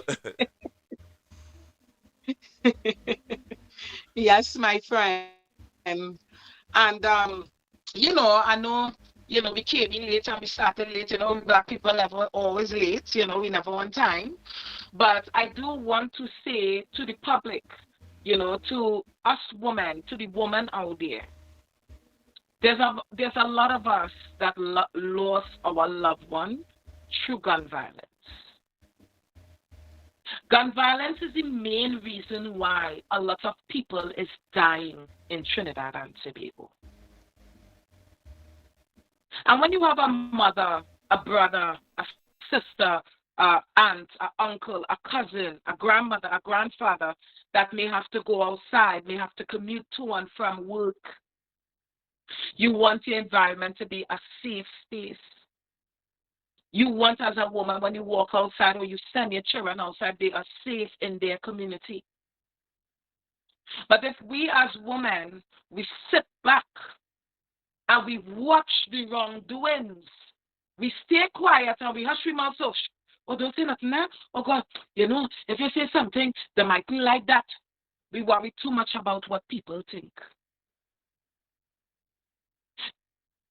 The only how crime could be attacked and crime could be brought to a place where you could feel comfortable. You could feel comfortable to wear a goal. You could feel comfortable to leave your house. You could feel comfortable to go on a trip with your children in Trinidad. It's by the community. People that lives in the community, they need to start standing up for one another. They need to start standing up. And whether you're a neighbor and your neighbor, you don't really like your neighbor, but the man on the corner kill your neighbor. But because you don't like your neighbor, you ain't gonna say nothing. But what if somebody come and kill your family member? You still ain't gonna say nothing. And that is why the world is the way it is. As women, we all supposed to do better in contributing to make sure the world is a safer place. When you have women like Delilah and Asha and them walking this earth, believe you me, believe you me, you will question, wow, where they came from, you know?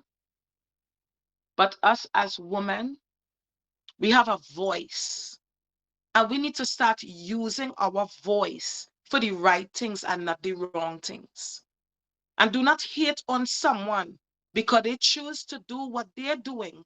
And because they're doing what they're doing, it is upsetting you and upsetting your day. And anybody who feel a way about what I'm doing or what Renaissance does, It have to continue to upset your day. Because people like us, we are we don't bullshit. We don't. We don't come to bullshit. We don't come to play and skylark.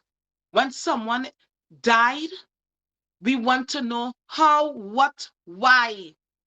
We want to know because we are the people in the public looking in.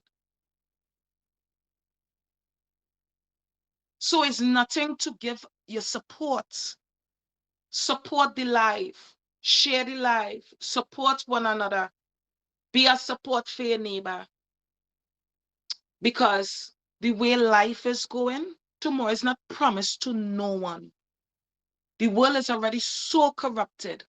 And the only how we can be able to get through this as a public is by standing up for one another.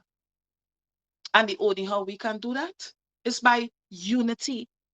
And it doesn't matter if you're Indian, you're black, you're red, you're white. It doesn't matter what race you're from. I believe as a woman, when you believe in something, stand up for it. Don't allow nobody to oppress you. In certain countries, a lot of women cannot speak up for what they believe in. We are speaking up for murder. Murder. I'm speaking for murder. And I have no fear while I'm doing it because a difference needs to be made and that difference will happen one way or the other. So, Renaissance, I just wanted to give that as a closing off. I wanted to say thank you, my brother, for always having me. And I believe we have to put together another segment for weekend coming, even if we have to do it Saturday or Sunday, because we have a lot more to unpack. And, the segment you was already doing your thing, your girl just coming as the guest and stuff, So No, I just want to say thank you. I have no problem. I have no problem because I on here every night and I plan to give a commitment. I give a commitment for my own self. Nobody didn't come and say, Yeah. Jeffrey, we gain here $2 or $3. I ain't come here for that. I come here and I give this commitment willingly that the people of Trinidad and Tobago could understand that together we are strong. That is what this platform is here for. We have a WhatsApp group, Trinidad and Tobago, where you could WhatsApp me on 333-2176. We could put her in the WhatsApp group. We were sober-minded people. We were people that could be able to disseminate information and facts because we can't do everything on our own. And brave people. Yes, brave people. brave.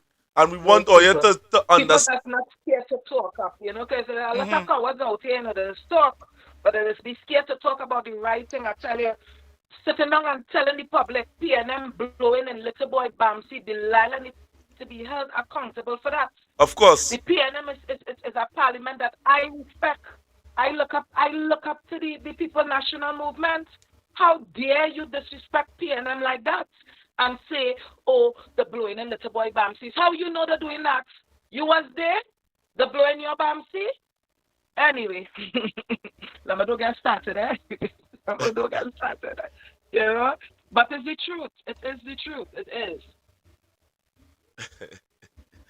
Well, with that Trinidad and Tobago, I ain't gonna lie. I mean, we just always get a mouthful. You see, when it has certain speaker that passionate, it's not good to have it always clashing like this. I know my girl always passionate.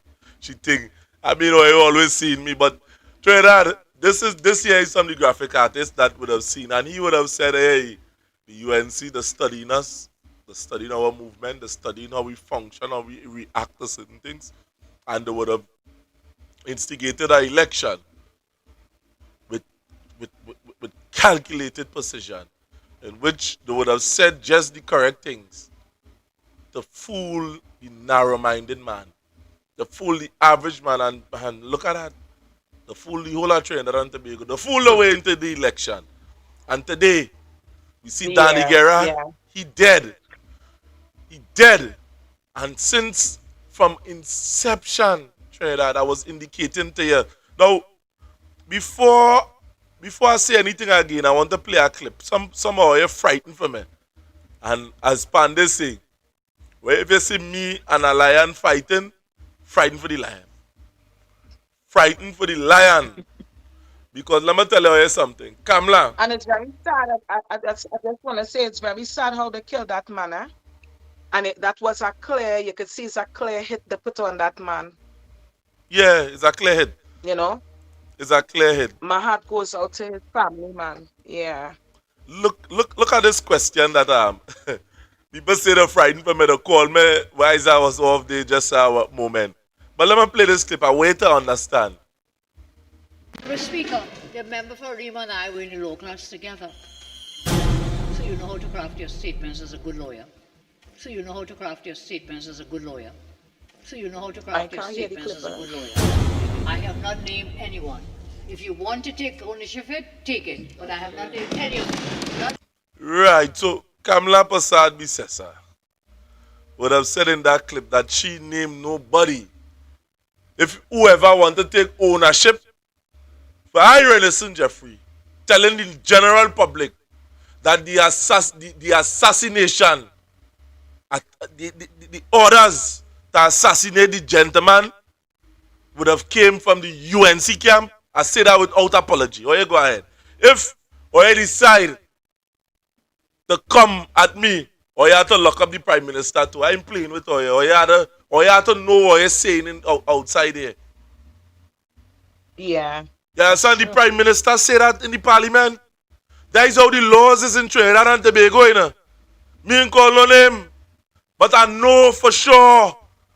I know that for sure. The man spent $20 million in the last general election. And when the man called for accountability, one boy win and getting no contracts, where he decided to come up with a whole assassination at plot attempt, lock up the man in the SOE. He didn't spend no time outside, or he tried to throw the Zoso. First, or he did desperate to kill the man, or he try as Zoso. Zone of special operation, and then boom, a man he dead. And who are happy? 2 people.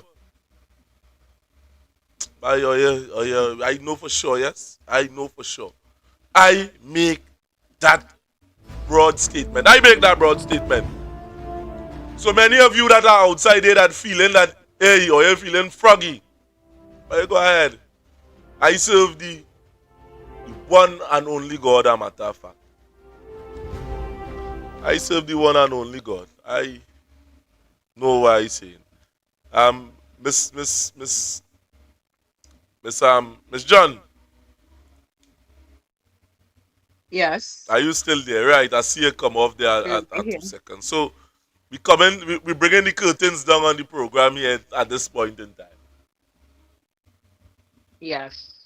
And before we go, a matter of fact, what we saying next is, I don't know what you want to say to the public. I had to make a call to just now. Hold on a second. I'm making a call here. I had to make this call. I promised this lady okay. we had to think, and we had to make this call. This thing here, that people are going through all different type of thing in this country. A lot. I had to make this call this evening. Seeing the young lady in the comment section and things, she might feel I forget she now. So I don't forget nobody. Had to make this call here tonight.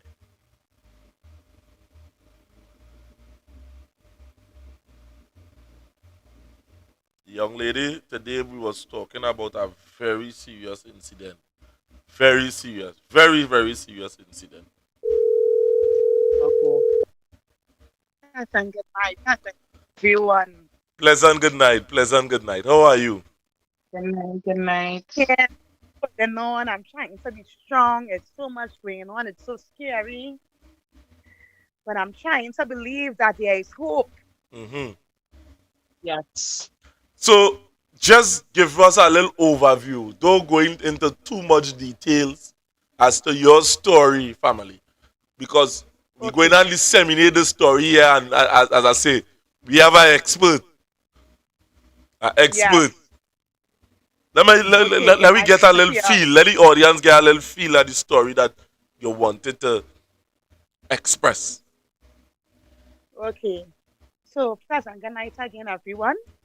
My name is Mr. Toya Gomez, Good night. and my grandmother would have passed in 2022 because I am of the strong belief, that my grandmother was murdered at the Port of Spain General Hospital by somebody very close to her. All right, I have all the videos and pictures to show, right? Because my grandmother ended up in hospital on the 12th to the 13th of May in 2022. When she reached the hospital, she would have told them that I was the next of kin. She would have asked the hospital to reach out to me. So I would have gone there. The 12th to the 13th was Thursday to Friday. Right, she went via ambulance. I would have reached there the Friday afternoon around after 3 with my daughter. She was on custard ward. I would have signed my name in the book to go see my grandmother, only for them to tell me that somebody already signed their name, which was the person that she was living in house with, somebody very, very close to her. Right? I would have told them that this person is living with her. My grandmother sent to see me. I would have told them I'm living right Belmont. I'm going home to drop my daughter to come back. When I came back, this person was in the line already. And this person, words to me, was as such. Right? You, Latoya, you are nobody. You have nothing to get. So I was like, what? What madness you're talking? Wait till you say. This is the second time since I left home that my grandmother would have ended up in hospital. I'm not accustomed to seeing my grandma. I've never seen my grandmother in hospital before that. Anyhow, he wanted to fight with me, right? And this would not have been this was not our first altercation. There was an altercation 2 years before that where he tried to dig out my eyes, where he pushed on my grandmother and he would have spat on his own mother. Okay? So with the altercation, the security, they put us off the compound. And then the attendant was like, if the girl grandmother sent to see her and you were living in house with the grandmother, you should leave and let her see the grandmother. Which after the attendant told him that, he proceeded to do just what the attendant said. I went up on the ward, I saw my grandmother, trying to make a long story short. She was good. We talk about, why did she end up there? She asked me what was happening downstairs. I would have told her everything that happened. She was like, you don't have anything to worry about. But at that time, I never knew that since 2012, my grandmother had me as power of attorney. All I knew was that she could tell me, Latoya, I have something to tell you, but she was 89 years old, right? So, she keep forgetting. Anyhow, I would have told my grandmother, Granny, it's okay. I will come tomorrow and look for you. Now, the Sunday, the 15th, would have been her birthday. The 15th of May. This was the 12th to the 13th of May. She would have ended up in hospital via ambulance, right? So the 14th, I told her I would come and look for her, which I never went because I decided, seeing that I'm a fair person, I would allow this man to go. Telling myself I would go the Sunday on her birthday. I ran the time. At that time, it was COVID. So the visiting hours was for a short period, which was 15 minutes. But remember, I am thinking I left my grandmother good at the Port of Spain General Hospital, not a bruise. It was just the depression. Nothing was wrong with my grandmother. Absolutely nothing. And the medical records could tell you that. Right? Only Monday morning, as somebody know what, as my kids, they go off to school, I would go and look for my grandmother.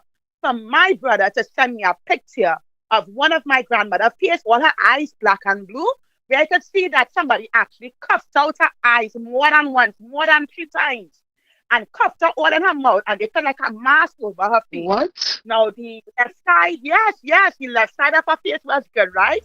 And her eyes was open. So in that picture, I could see that my grandmother saying to her, like, she was pleading for me to come, like, you can see that she wanted me to come to save her.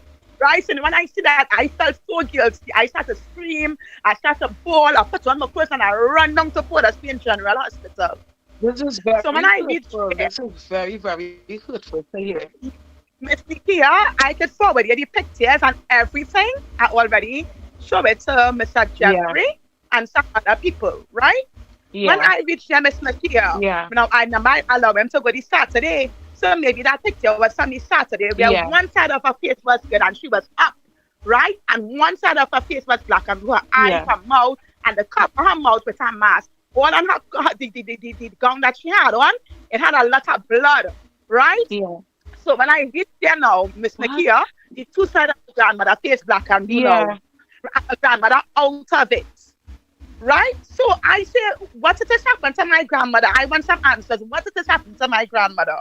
Now, all the nurses were in mass and it was like, Yeah. your grandmother fall off her bed, right? And I was like, how my grandmother could fall off her bed and get a look at my grandmother's face, right? They was like, you are not the next of kin. We can't give you any information.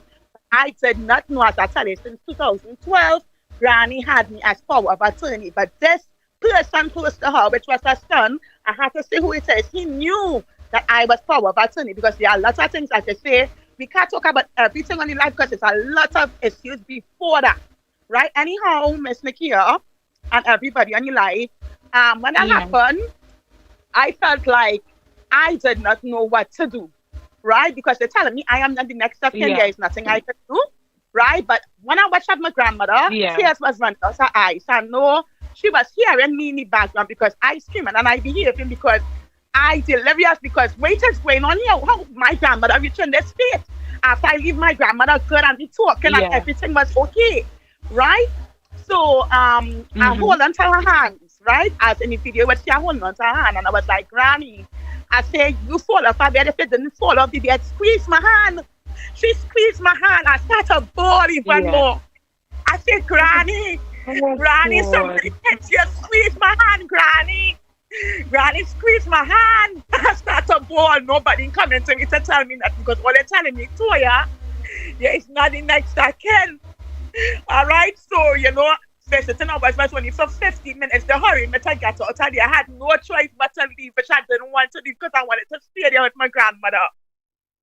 I would come every day and look for her, and as she takes her by, she keep getting worse. Right? There was a day that I went and I said, Granny, you're coming out of here. And my grandmother used her last breath, and she said, no. That's exactly how she's taking her in the whisper saying no. Right? So the following Friday, right? I went to the hospital. They said they discharged my grandmother. And apparently in the hospitals down here, when they realize there's nothing more that they could do for the person that has discharged them. When they discharged my grandmother, mission, right? This man and my grandmother big upstairs and downstairs house that my father bring from wood to concrete, from galvanized fencing to block fencing. My grandmother spent money. I spend money. You spent 35 years in America. Come back in 2017 because you didn't get your papers straight. You was running from the authorities with 2 DUIs and a domestic violence against your wife. Trump now coming to power, so he didn't want to get deported. So Granny went to America and packed up his stuff, sent it ahead. And then he came home, right? You run 2017, you come back and everything fixed, but you come back with a plan to beat your mother to death. Now, when Granny, the Friday, I heard that, it was like, of course, I know there was nothing I could do because if I had known I was power of attorney, I would have taken matters in my hands and this man would have got jail. Your own right? Man, Right now, the Friday now, he's just saying that they're going to put Granny in a home. Then the Saturday, which was the 21st, I received a phone call that my grandmother had died.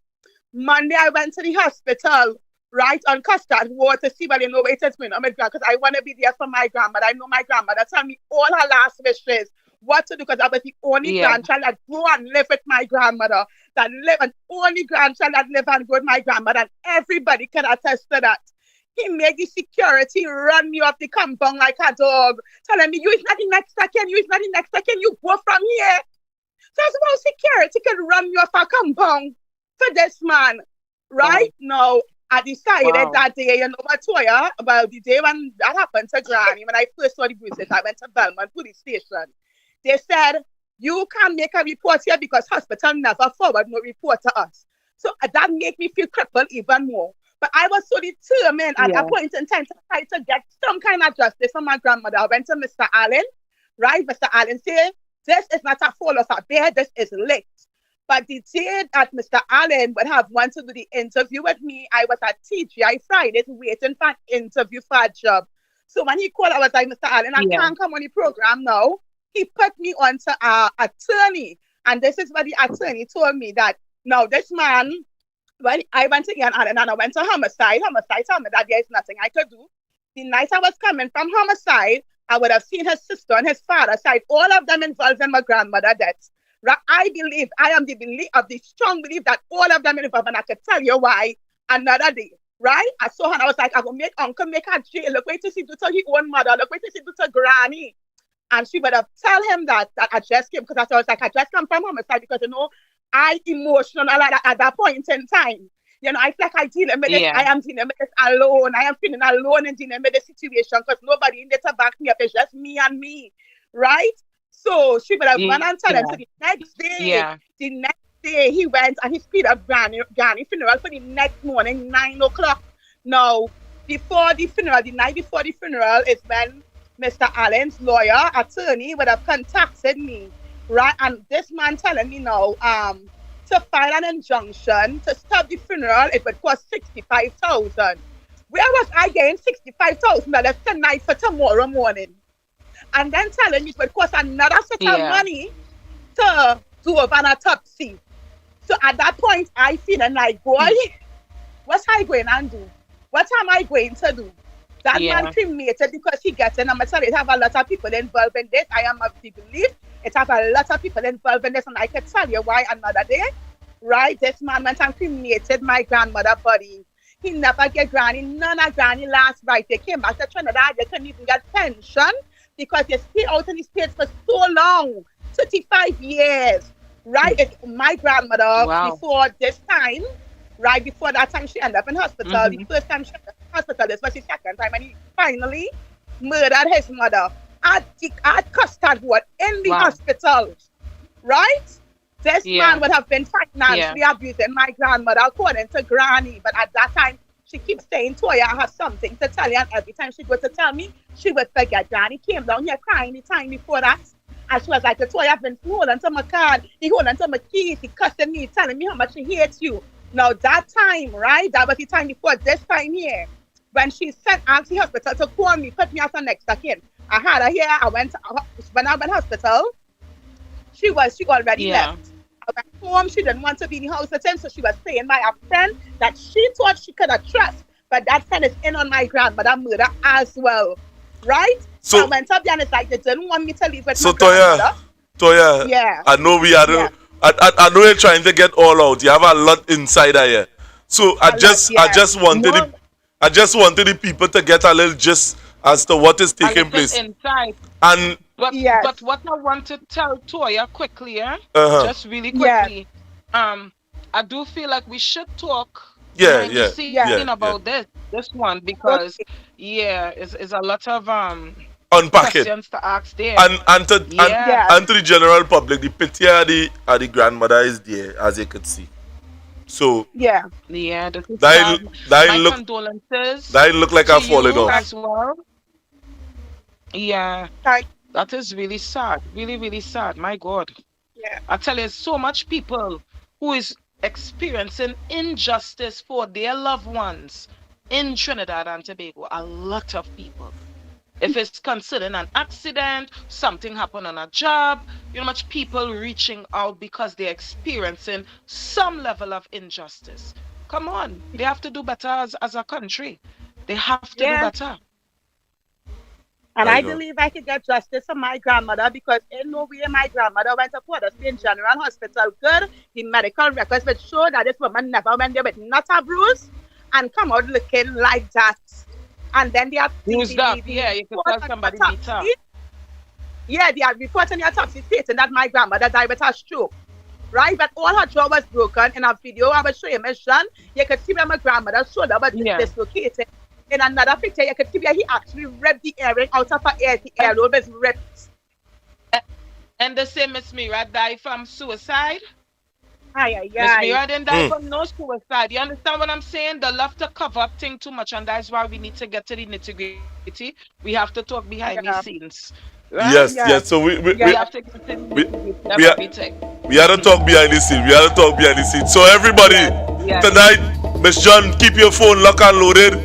Miss Toya, keep your phone locked and loaded. We're going and have a conversation behind the scene. Of course. Okay. Of course. Well, everybody have a blessed and wonderful night. Thank you, lover. Thanks for hearing me out. Good night to each and every one of you. Right. So people, tonight I know everybody does things. So you tune in from the start for me, please.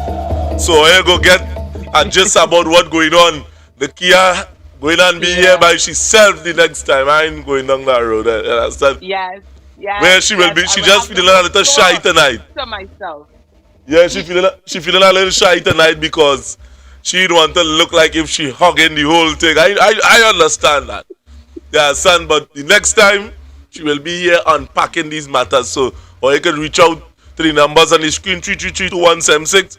We will disseminate the facts and put it on social media. The amount of nasty, Media, we will stinking break thing it that's down. We will yeah. make sure the public is aware and understand some of these people who they labeling that as, oh, it's suicide or it's just a clear accident. It is murder.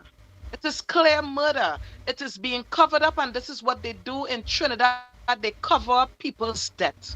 And we need to talk about these things. These things need to come out because we wouldn't want it to happen to we loved ones. They die, and we don't know the real way they died because they covered it up. No, no, no. When somebody died, that is not the way. That is not the way you do things. This is a human life, and every family deserves to know what happened to their loved one, what led wrong, and why their loved one is no longer here. Once it is a murder or a shooting or a stabbing, anything of that sort, anything that show bodily harm, these things need to be looked into. They can't be sweeping things like these under the rug anymore, man. This is 2026. A difference needs to be made. And we could do that as a public. So again, my name is Nikia John, and we will be back. Most definitely. All right. Thanks for watching, people. Thanks for watching.